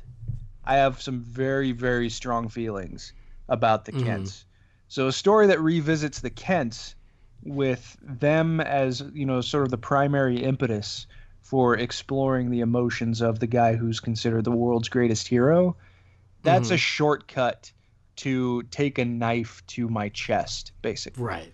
So, I mean, you think about it, Jonathan Kent taught his young son his own sense of values that his son then took to a universal and arguably multiversal scale. Without Jonathan Kent, you don't get Superman. And obviously Martha plays a very important part too, but the quiet moments of, childhood reflection that we often see are between Clark and his father. So Jonathan Kent, to me, is the godfather of morality, heroic morality in the DC universe. So stories that put that front and center and that recognize that are always going to get to me a little bit easier than something else that doesn't have that baseline to it. Okay, I'm just going to ask this strictly out of curiosity then, because screw Tom King, and I just want to say nasty things about him. If this was a story where Superman essentially did a Batman and just like went to visit the graves of his parents, like say it's 20 years in the future instead of 4 billion or 5 billion or whatever ridiculous number it was, 20 years in the future, and John's out of the house, and Lois is running the Daily Planet or whatever, and he's just kind of giving updates. I stop by every year to give you guys the update of what's going on, and just basically present the same thing in a different environment. Would that story not have been as effective for you, having the affinity for the Kents that you do? No, it probably would have, but I think that there is some added emotional. How do I put this? I think there's some added weight to it because this is the last possible time he was going to be able to visit their graves. That kind of sense of finality is something that I certainly don't take it as like this is a canon story, that this is an inevitability that is going to have to happen in this way in the DC universe. But I think the fact that he recognizes that he's never going to be able to do this again at this point is what added to it a little bit more. But no, I mean, I would have liked that story too, but taking it in a sort of the sci-fi immortal direction that we know Superman has the potential to live to, I thought was an interesting take on it. I get where you're coming from. If it worked for you, that's great. His stuff just generally does not work for me. Not when it comes to Batman, and apparently now add this story to the pile as well. I understand. I'm very anti Tom King. Don't listen to me. I'll get much more positive when we turn the page. Menus, restaurants, you know how it goes. Anyway, yeah, let's move on. I didn't hate it, but I didn't love it either. I knew the game he was playing. I was on to him, and that's why I couldn't surrender to it. He loves being weird for the sake of being weird, and yeah, the emotional manipulation thing is a trait that he seems to carry along with him now. Yeah. But I'm with Clow. I love the Kents. So you're like, yes, a tribute to the Kents, I'm all for. Anyway, next story here, 5 minutes. Written by Louise Simonson, artist Jerry Ordway, colors Dave McCaig, and letters Carlos Mangual. And this is a Clark Kent reporter / balancing life as Superman. He's got 5 minutes to finish up a story, but then he also has to go out and do a bunch of super stuff in no time and make it all the way back in that 5 minutes. So you get to see a little bit of Mrs. Doubtfire hijinks where Clark and Superman have to do things at the same time, very much like the double date in Superman 4. Anyway, Chris, what'd you think of this one? Nice pull, by the way. Yeah, I liked it. I mean, if you read Superman comics at all in the 1990s, then Louise Simonson and Jerry Ordway's styles should be immediately recognizable. So a story with those creators back doing Superman again is worth the price of admission on its own for me. I mean, it does a wonderful job of showing you just how many sort of delicate eggs that Superman has to juggle all at once, and how saving the world, even on a deadline, is still just fine for him and suits him just fine. So it's very simple, and obviously doesn't go for the jugular as far as trying to bring an air of gravitas to it, but that's why this story worked so well. I thought it was because it was just trying to celebrate an aspect of Superman that oftentimes is assumed by people, but isn't actually accentuated in a story. So I liked it quite a bit. Nice, Jamie. I really enjoyed this one. Number one, I think the artwork was great. Number two, It's got Bibbo in it. I mean, Bibbo was not a character Yes. that when I was a younger reader, I was not appreciative of Bibbo. I generally rolled my eyes at him. But as I've gotten older, I've really come to appreciate him because, number one, I think I am kind of Bibbo in my own world. more of a fact than Superman. But I kind of dig him in my old age. So I appreciated seeing him show up and being as Bibbo can get there. Just beautiful with that. But I like seeing Superman deal with problems that you don't generally get to see him deal with. And in this case, he's dealing with his day job as well as trying to juggle, 4 or 5 different other things that are going on that he has to tackle as the world's greatest hero. So, maybe this sort of thing's been done before in one perspective or another, but I just really appreciated the way this was handled and shown. Yeah, I loved it too. I loved that it was paying homage to the reporter side of Clark Kent. That, I like that through the book overall, they took a lot of different angles. They took how Metropolis sees Superman, how does Metropolis function without Superman, how does Superman honor his parents, I like that they're just embracing little different angles of the character, and this is the little tribute to reporter Superman or reporter Clark Kent, and I think it's just really great. And I love the way it ends where he says superheroing, reporting, they're not so different if you do them right. Man, I love my jobs. I think it was like when it ended, I just had a big smile on my face. It's a feel good story. Makes you feel good that Clark Kent is reportering and Superman is out there saving.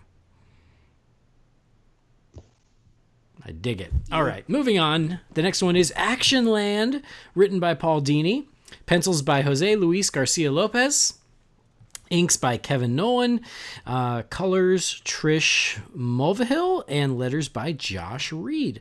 So we are in the future in a theme park, so you've already got me interested. It's superheroes theme park. I'm done. I like it. I'm having flashbacks. Exactly, right? Good times. And they get on a replica of the ship that brought Superman to Earth, and they are doing like a little ride that is a tour of the history of Superman.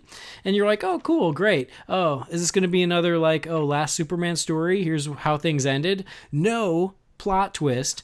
This has all been created by Mixel Spitlick, and he always gets hung up on the ending. He can't figure out the perfect ending for Superman, so the ride never has an ending.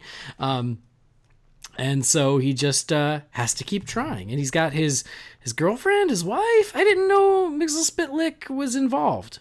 This is something that's new to me. Who's this woman? Jessica Rabbit, duh. She was. I thought it was Maxima, but then when I saw her making out with Mixel Spitlick, I'm like, I don't think Maxima makes out with him. I can't remember what her name was, but she featured really prominently in the Mixel Spitlick episodes of the animated series. I was going to say, okay. Paul Dini also wrote. Character. I'm pretty sure that it is because of Dini. Got it. I mean, the way she's drawn, respect to Mixel Spitlick for snagging this lady. Well done. Touche.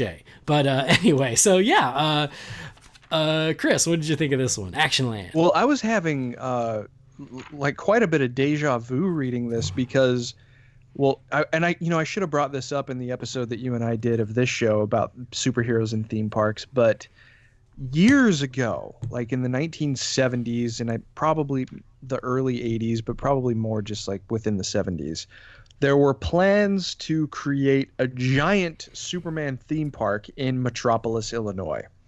And there was an entire book that DC put out with concept art by none other than Neil Adams about what this theme park would look like. And funding eventually fell through. Obviously, it never happened. For those of you who've never been to Metropolis, it's a very, very, very small town that's kind of off the beaten path anyway. I don't know if it would be a practical location for a theme park, but some of the stuff, including flying on the ship that brought Superman to Earth, was a concept that was explored in this theme park that was going to be called The Amazing World of Superman.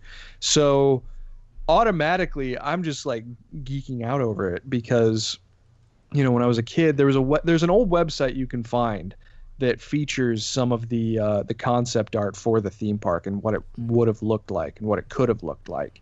And it was this story in Action 1000 was very evocative of that artwork, particularly with the Kryptonian ship. So I liked that as a reach because it's just kind of a cool acknowledgement of kind of a weird point in Superman's history where they were really thinking of doing this in a real American city that that has a name in common with Superman's home.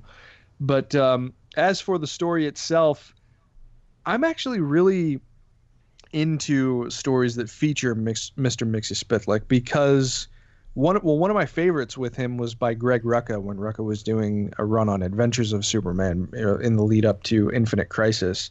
And I think they even include it in a trade called The Greatest Superman Stories Ever Told, like Volume 2.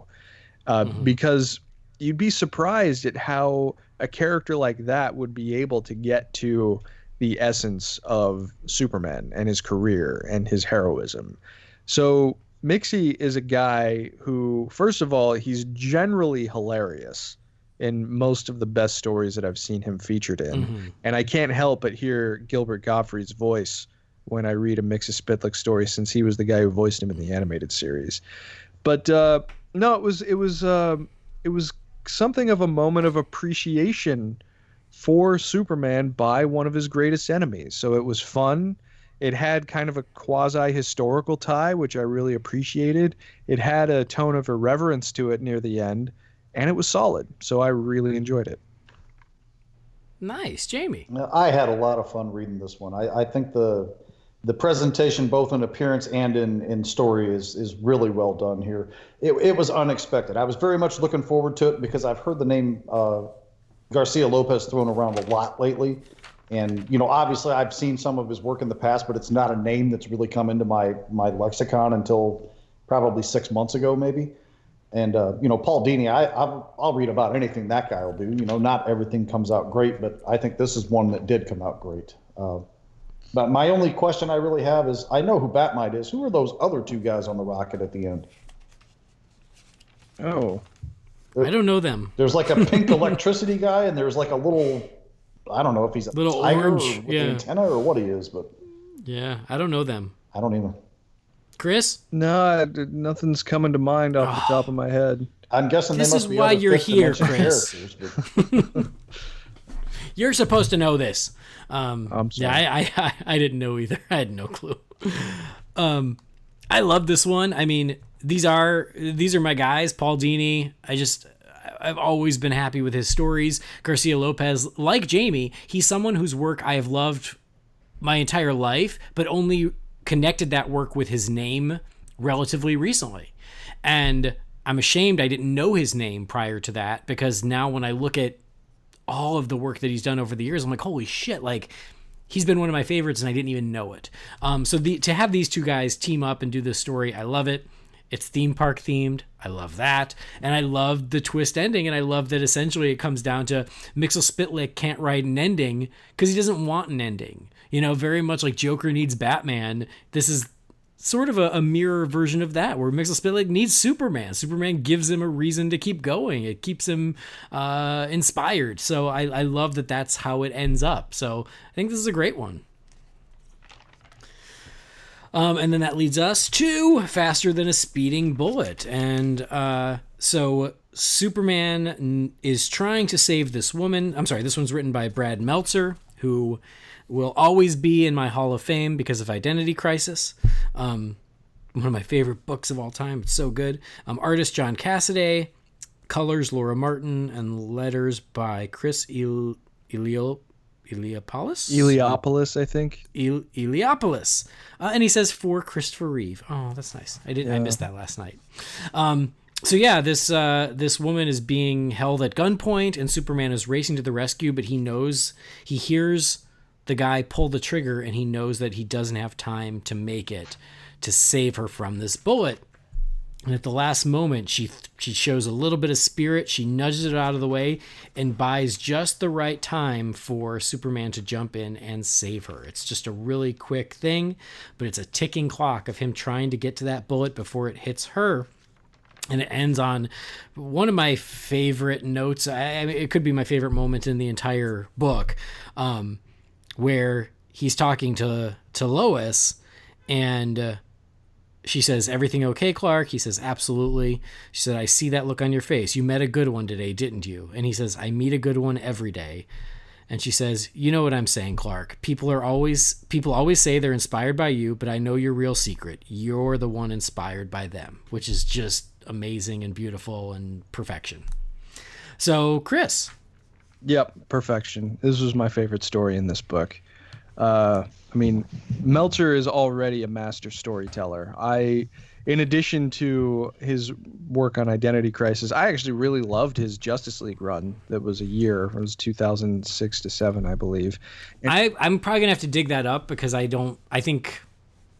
Again, I jumped back into comics at New 52, so I probably missed it. Sure, yeah.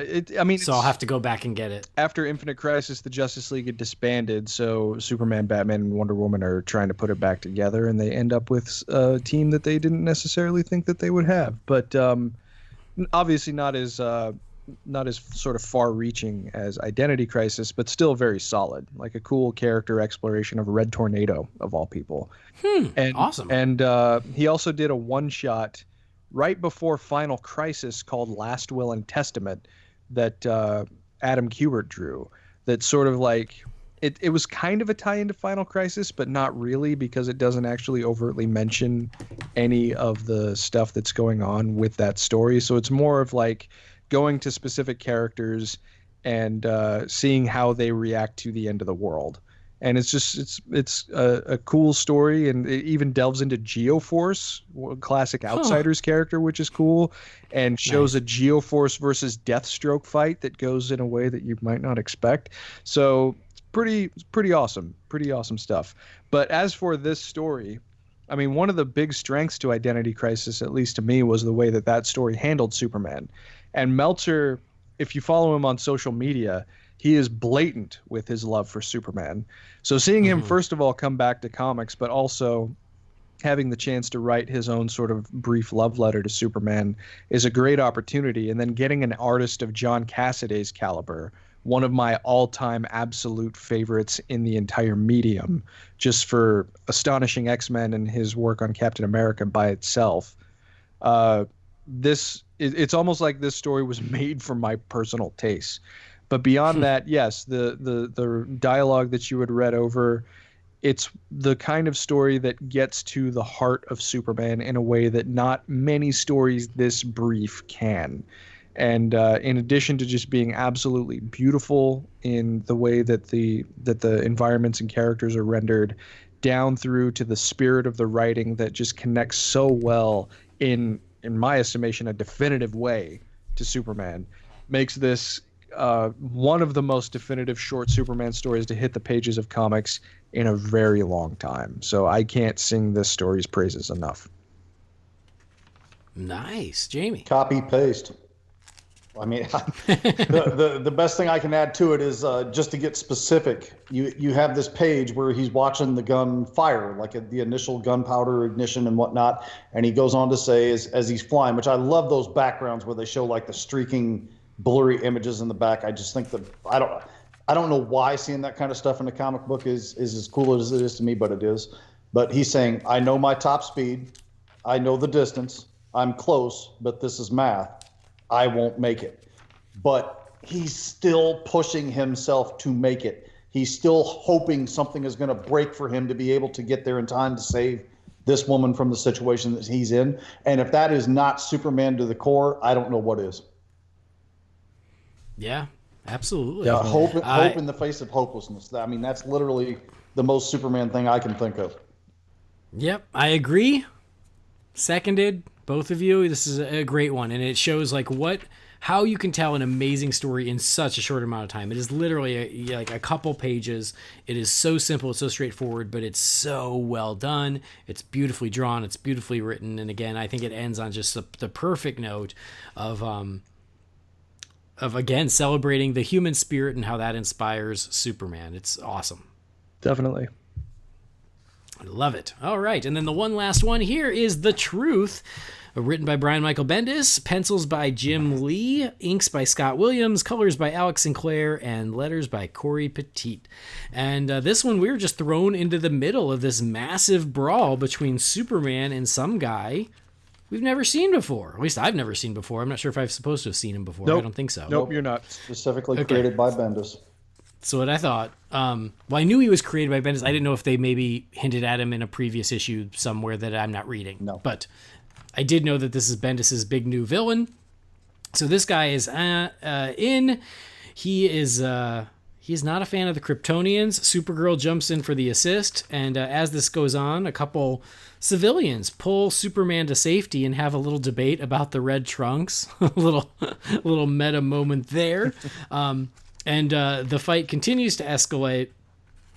This guy is obviously more than a match for Superman, and he is about to take him out, and he does introduce himself. He is Rogol Zar. Just rolls off the tongue, doesn't it? Yeah, you know. This massive alien warrior type guy, and he is... looks like he's about to kill Superman, and then he drops this bomb at the very end that he likes to cleanse the universe of Krypton and Kryptonians, and he says, I promise you, just the way I promised Jor-El right before I destroyed Krypton. Dun, dun, dun. And that's where they leave you. So you have to go buy The Man of Steel, the new 6-issue limited series by Brian Michael Bendis. So, Chris Clow. How do you feel this is the final chapter for the book? Yeah, well, I mean, it makes sense. It's basically just a teaser. It's not really a much of a story per se, but it does sort of give us our first taste of what Bendis's perspective is on Superman. And he clearly has a mandate to try and take things in a little bit of a different direction than we've seen. It's kind of odd. I mean, I've read a lot of Bendis comics. I mean, I love his run on Daredevil. It's probably one of the most definitive runs on Daredevil to come out in my lifetime. I really enjoyed following the New Avengers from when it started in 2005 up through when he finished his work on it at the very tail end of the heroic age for Marvel, right before Jonathan Hickman came on board to do the Avengers. And the problem that I've had with Bendis in the past, particularly when I was a comic book retailer, was that it sounded like a lot of the characters were written with the same voice. Like the only characters to me in most of Bendis's work that sounded like they had unique voices, at least before, were Spider-Man and Luke Cage. Like those were the guys who seemed like they sounded just like they should. I've kind of eased up on that criticism in recent years because he's done really good work on Iron Man, and he had an entire series that was dedicated to Doctor Doom taking up the Iron Man mantle, which I thought was really good, called The Infamous Iron Man. But seeing a guy who's obviously a comic book superstar, I mean, it can't be overstated how big a coup this is in comics in general for Bendis to jump from Marvel to DC and now to take over Superman to boot. And DC is rolling out the red carpet by giving him just as or perhaps more leeway than they gave John Byrne in the mid-'80s, as I alluded to before. So that's exciting. As for this tease, it seems like he wants to try and take things in a little bit more humorous direction because there's quite a bit of levity in this. And it didn't all come from Superman, but some of it did. But I'm really encouraged by what Bendis has said in interviews and in other material that leads up to his first issue of The Man of Steel, because it sounds very much like he is cognizant of the symbolic power that Superman represents. He doesn't seem like he wants to necessarily rock the boat a lot. He wants to accentuate Superman as a great character. And I sort of get that impression from this teaser. It's hard to extrapolate or extract a significant amount of material from just this teaser and try and forecast exactly what his Superman run is going to be like over the next couple of years. But I find this encouraging because it's unexpectedly humorous, but it's very engaging, and it still feels a little bit appropriate. And having Jim Lee draw your story is like having, Robert De Niro act your script out, right? You're going to have, when you bring someone of that caliber in to tell your story, it does your story some favors. So who's Jim Lee? Should I? Boy, no, we don't. Well, no, that's not funny. That's not funny at all. He shows promise here. Maybe there are big things ahead. Maybe he'll work up to something someday, right? Like that Spielberg guy who's going to do Blackhawk. This Jim Lee guy. Maybe he's got a future in comics. But potentially, we'll have to see. But I hate you all. But in the end, I'm encouraged by this. I don't know how much I'm going to like it because I know I'm going to feel strongly about it while I'm reading it. So I'm kind of just trying to tell myself, have an open mind, see what he brings to it. Obviously, Bendis on Superman is going to put a lot of different eyeballs on Superman that may have not even thought to look at a Superman comic before. So, that's something I struggled with as a retailer. Was I could sell Batman books at the snap of a finger or a Bendis Avengers book. It was almost like pulling teeth to try and get people to even look at Superman. So anything that removes that barrier, I'm going to be enthusiastic about. But this is encouraging. I don't know exactly how it's going to go, but I'm hopeful. All right. Jamie, what about you? Coming into this specific book, Action 1000, this is the thing that I anticipated reading the most. So, I kind of get, putting it at the back of the book, saving it for last, whatnot. I've never read a Bendis comic in my life. I'm not a huge Marvel guy. I essentially stopped reading Marvel comics in the early 300s of Uncanny X-Men back in the early 90s. And that was like the last consistent run of Marvel that I read. So I'm not up to snuff on Bendis. I know he's got a lot of fans out there. He's got a couple of detractors, but nobody's loved by everyone, right? So I was, being I like Jurgen's work. I've liked his work on Action very consistently in this Rebirth era that I've gotten back in heavy reading. Tomasi and Gleason have been essentially virtually nothing short of brilliant with their run as far as I'm concerned. So this guy coming in to take over both of those books, I was very anxious to see what he was going to bring to the table. And of course, anything Jim Lee draws, being my favorite artist of all time in comic books, naturally I was very excited for that. I liked what I read here. I think it was well done, but I can't help but shake just a little tiny bit of disappointment that I was expecting something more than a commercial. And I feel like that's what I got, an excerpt commercial, whatever you want to call it. I don't think there's anything wrong with what was presented here, but for this particular book, the capper of Superman, I'm not going to live to see Action 2000 unless they go on like a daily publication. So this is a big deal book for me anyway. I would have liked to have seen them just produce something more original than, hey, here's a couple pages over what you're going to see me do next month, the month after, whatever. I don't know. I can't shake that just a little bit of disappointment over that. Mm-hmm. No, it makes sense. Because it's hard to judge it as a story because it's not really a story. It's just an excerpt, right? You're thrown in the middle of an action sequence to show, this guy's one bad mofo and it's going to be tough for Superman to beat him. And he's got a past with Krypton. And you want to know more? Buy the next thing. On those terms, it works fine. I was intrigued enough to go, I am kind of curious to see where this goes next. But it's not a story. It doesn't have a beginning, middle, and end. But and to Chris's point about it does. I feel like because Superman is mostly just getting batted around in this one, you don't really get to hear Bendis's Superman too much. Right. You kind of hear everyone else instead. So I feel like there is still a question mark to see how he's going to write Superman. But I liked it fine. And yeah, I'm a sucker for Jim Lee's art anyway. So happy to see a Superman story this epic being rendered by Jim Lee. So I liked it fine.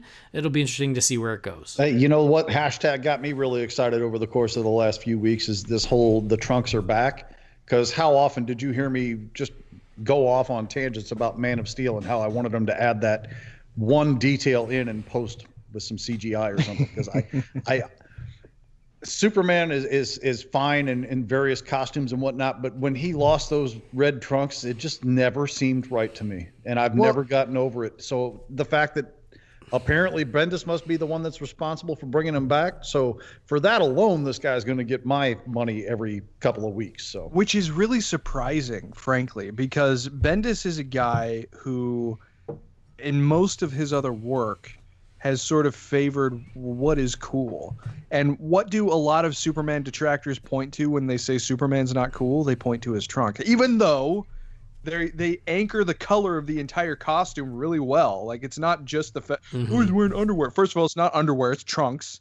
And circus strongmen wore those things like in the 30s and 40s and 50s. So why are you picking at that? But no, I mean, it's a good aesthetic design philosophy to have those on the costume to break up the blue of the color and everything, I've always thought. But it is surprising that he's the guy who champions bringing those back, because it seems like DC and Warner Brothers at large were committed in keeping them off of him for the future. I mean, even a lot of consumer products that feature DC characters, more and more of them, it seems, over the last couple of years in particular, had featured the New 52 costume as opposed to the traditional one. And now it's going to be interesting seeing them sort of walk that back and get back to the more traditional look for Superman.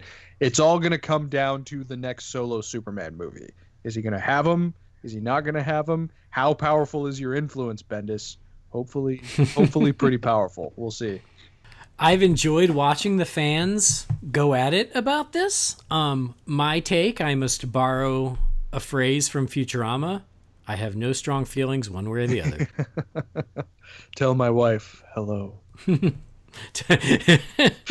Tell my wife. Thank you for getting it. The Neutral Planet. They're the best. Yep. Anyway, there you go. That is Action Comics 1000. That is where they end on the teaser for Man of Steel. So, hey, we celebrated his past, but don't worry. There's more Superman coming. So order your issues now. So, yeah. Any sort of closing thoughts around Action Comics number 1000, Chris? Yeah, of course.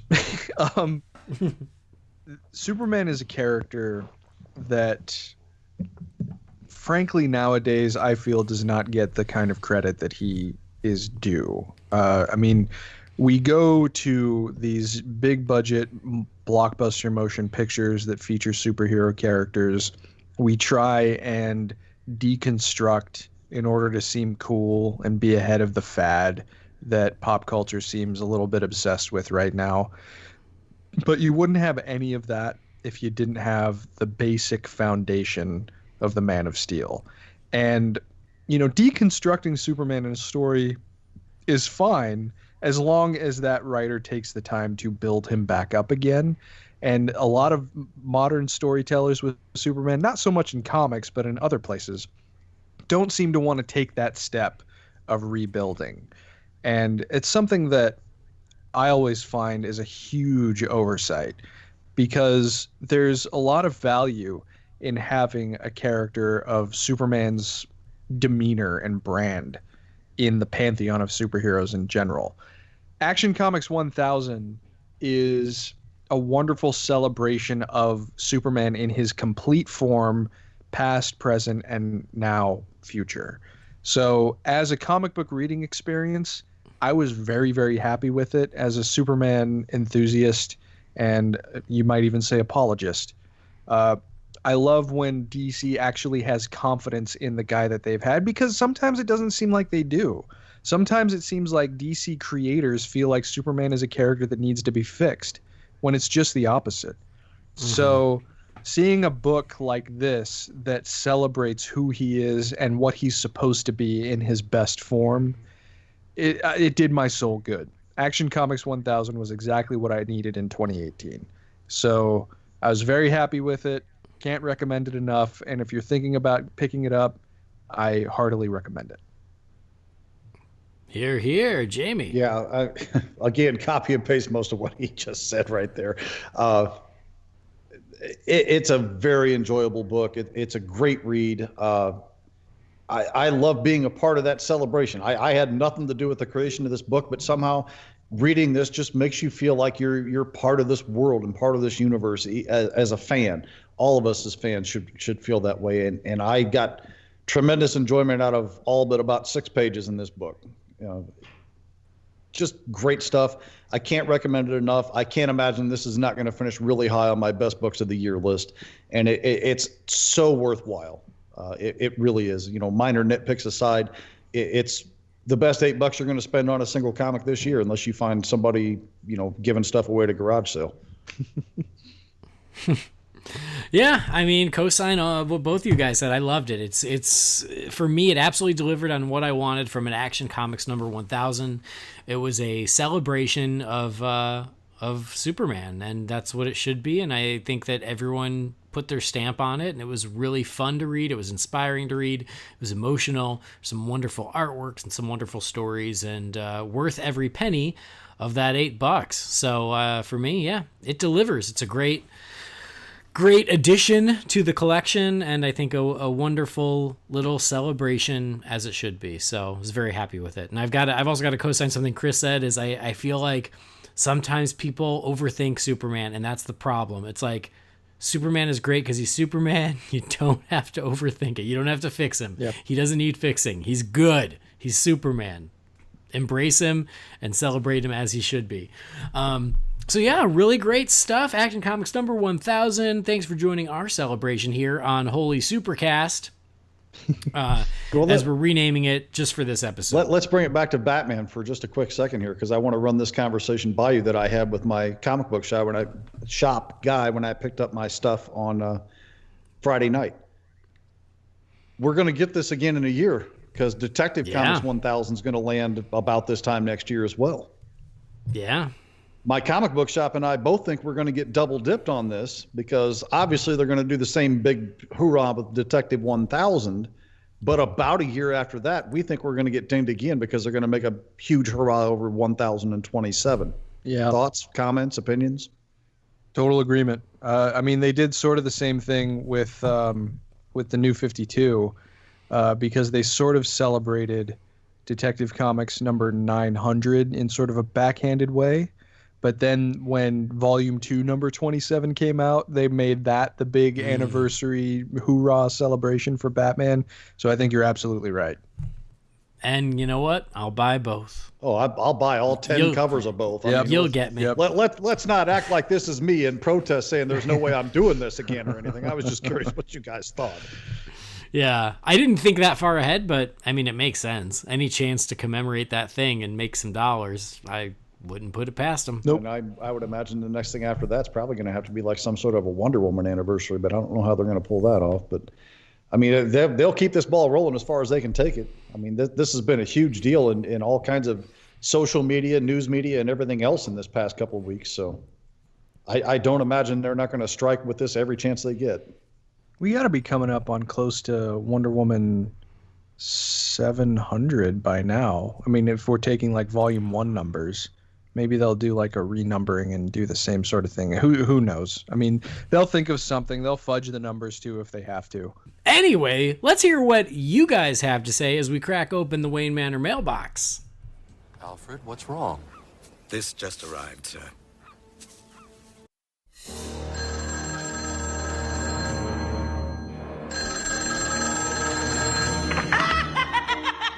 Boy, did you get a wrong number. Leave your message at the sound of the shriek. No, please, don't! Ah! Hello, break the bad news. I'd rather do the breaking in person. All right, that new intro, another contender for our big contest, that comes from listener David Wang. I never got clear on how we say it. So, David, thank you for sending that in. I like the variety. I like a little bit animated series, a little bit of Mask of the Phantasm, a little bit of BVS. So thank you for sending that in. We still have a few more entries to listen to before we choose a winner, but we're getting really close, guys. So thank you for your patience, especially those who entered who were like, I want to win. We will be picking a winner very soon. Anyway, let's get to some messages. This message here comes from Bobby Hernandez. It says, hello, Andy. I was hoping you could read this question on the podcast. I think that your listeners would be interested. Anyway, do you know of any 10th anniversary screenings for The Dark Knight that are going to be happening this summer? If so, I would love to know about it so I could get tickets. Thank you. And once again, I love the podcast. Bobby, thank you for the message. Well, I did some Googling because I hadn't heard anything. So there were apparently some very limited screenings in February. Because the 10th anniversary of The Dark Knight is going to be in July, which is the height of the summer movie season, and theaters aren't going to want to give up any screens during that time. So there were apparently a couple screenings in July, but I swear I heard, in February, but I swear I almost heard nothing about them. So they must have been very limited. And then I've heard nothing about July. Jamie, Chris, have you guys heard anything? No, I'd heard. Oh, go ahead, Chris. Oh, sorry, man. No, not in this area. I've been keeping my eye out because that's definitely a movie I'd like to see on the big screen again. But I'm signed up to all the mail lists and things for the theater chains that are around me, and none of them have trumpeted The Dark Knight yet. But I'm keeping my ears and my eyes open. Yeah, I'd heard people talk about it, but I've never seen any kind of confirmation pop up. But to be fair, when The Dark Knight was in theaters, we had no IMAX in my town, and I actually had to make a 4.5-hour round trip to go see it in IMAX when it got re-released for that brief time near the end of its run there. So nice. So yeah, I mean, it'd be great if they did it, especially an IMAX re-release, but no news yet. I'm all for it We'll if they see. do, but I'm with you. There no IMAX screen in the country, unless it's like a one-night engagement, is going to give up a screen to run The Dark Knight for a week's time or something, you know? Right. I'd love it if they did. I'd throw all my money at it, but no. All right, next message here. Oh, it's Superman themed. How great. It just says, it's from Tommy Sanders. It says, greetings, Holy BatCast family. With Nicolas Cage finally playing Superman in Teen Titans Go to the Movies, will WB finally make an animated Superman Lives film with Nicolas Cage as Superman, Sandra Bullock as Lois, Kevin Spacey as Lex Luthor, Christopher Walken as Brainiac, Chris Rock as Jimmy Olsen, and Michael Keaton as Batman in a cameo? Tommy, thank you for the question. Chris, what do you think? You think we're ever going to get a Superman Lives animated? Unfortunately, no. First of all, Kevin Spacey, I'm pretty sure, is finished. But beyond that, well, that's true. I don't think that it's going to be particularly practical. There are a couple of different competing versions of what that movie could have looked like. And obviously, you know, if you've never seen The Death of Superman Lives, What Happened, you absolutely should, because it's fascinating. But, I mean, I think the most fan-friendly one would probably be Kevin Smith's script, which I think is the best one. But I think it would probably be extremely expensive to do if they actually wanted to get the actual cast members that were involved back when to do it. Even if, you know, Tim Burton has an animation background, but I don't think he would exactly be a cheap person to come across to shepherd the project in any capacity. So, I mean, it would be nice if I mean, I'm one of those people, and I think, Andy, you and I have talked about it before.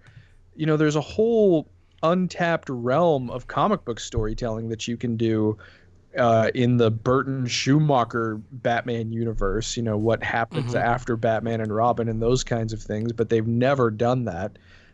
Something similar might be kind of fun to see, like a comic book adaptation of Kevin Smith's Superman Lives script. That's probably far more practical, but who's to say if it'll ever happen? DC has had historically cold feet when it comes to adapting those never realized projects into another medium. I would love to see a comic book of Superman Lives. I would even love to see a comic book of J.J. Abrams' Superman Flyby, but I'm not holding my breath either. And not to rain on the parade, but it just doesn't seem practical from my perspective. Right. Jamie? I certainly wish they would. I absolutely don't think they will. I still think an animated version is possible, but I do not think it will star that cast. I think they might be able to use the script and create some sort of animated version, but there's no way they're going to pay for that kind of cast to do an animated movie. You might be able to get Nick Cage. He doesn't say no to a lot. But the rest of them, I think you might get sound-alikes. But yeah, I think that maybe, you know, a comic book adaptation seems like it's possible, and maybe someday an animated version, but who knows? I wouldn't hold my breath at this point, but I know that all of us would buy it immediately because it would be really interesting. All right, we'll do one last one since this is a long episode, and then we'll get out of here because it's another Superman-themed one. It is from Andrew Haskell. It says, "Hey, Holy BatCast family. Will there be a special episode on the history and legacy of Superman? This year is his 80th anniversary and the creation of the character and his debut in Action Comics." Well, Andrew, ask and ye shall receive. Hope you enjoyed it. We did this episode just for you. Yep, we weren't going to, but I got that email and I was like, guys, we got to do this. Got to do this one. So anyway, there you go. Yes, we will and did. So you're welcome. We hope you enjoyed. Anyway, that's when we'll close the Wayne Manor mailbox. Just a quick one because it is a long episode. But thank you guys who wrote in. If you've got questions for the Wayne Manor mailbox, send those to holybatcast@rf4rm.com. But that is where we're going to wrap up this episode of the show. Chris Clow, always a pleasure. Thanks for joining us today. Thank you very much for having me. I really appreciate it. It's a good way to kick things up. Andy, you've listened to Comics on Consoles, right? I have. I very much enjoy it. Well, I mean, I did enjoy it. Well, until it went into hibernation, but I liked it. The hibernation is over. Oh, nice. Issue number 10 of my comic book video game podcast, Comics on Consoles, comes out to coincide with Avengers Infinity War this coming Friday, April 27th, and it's about the 2008 Iron Man game. Excellent. So I just wanted to throw that in, but thank you very much for having me. It's great to meet Jamie. Great to come back as usual, and I really appreciate it. Sure. And if folks want to follow you on social media, where can they do that? Twitter's probably the best place, at Chris Clow, which is ChrisClow. You could check out my show's website at comicsonconsoles.com. And you can probably find me on Facebook, too, if there are people that are still using that. I don't know. I am. I have nothing to hide. Sell my information. See if I care. Jamie, if the folks aren't following you, where can they do that? You can find me on Twitter at BatRaider3960. Find me in the Real Fans or Real Movies group in Facebook, other Real Fans group on Facebook, such like that. And if you're on Facebook and you want to steal my information, my credit score is like 300 now. So steal away. I don't care. Anyway, thank you guys. Thank you for everybody for downloading the show. Please do subscribe on iTunes. Leave us a review. Also, again, send any messages to the Wayne Manor mailbox at holybatcast@rf4rm.com. Follow us all over social media on Facebook, Instagram, Twitter, and YouTube. Holy BatCast. But that's it for this episode. Thanks for joining us. On behalf of Jamie and Chris, I've been your host, Andy DiGenova. We'll see you next time. Same super time, same super channel. Bye. It's a special occasion. It is. You're right.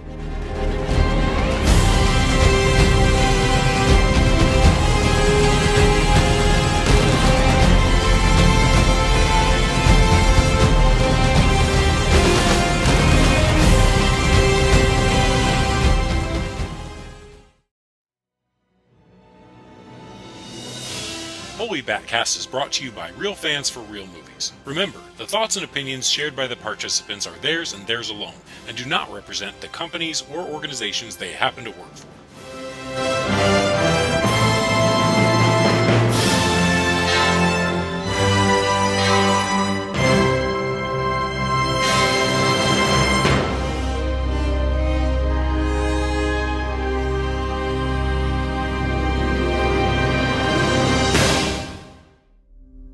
What are you going to do when you're not saving the world? Have you given any thought to that? I have, actually.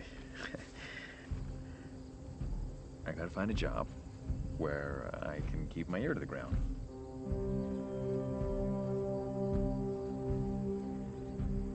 Where people won't look twice. When I want to go somewhere dangerous. Start asking questions.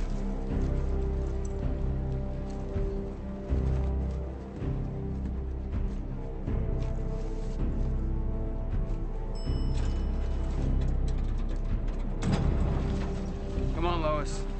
When are you gonna throw me a bone? Courtside seats to the game tonight. What do you say? I say you should go back to trolling the intern pool. You'll probably have more luck. Sorry. outside? Don't. Lombard, Lane, I want you to meet our new stringer. I want you to show him the ropes. This is Clark Kent. Good luck, kid. Hey, Steve. Nice to meet you. too. Hi. Lois Lane. Welcome to the planet. Glad to be here, Lois.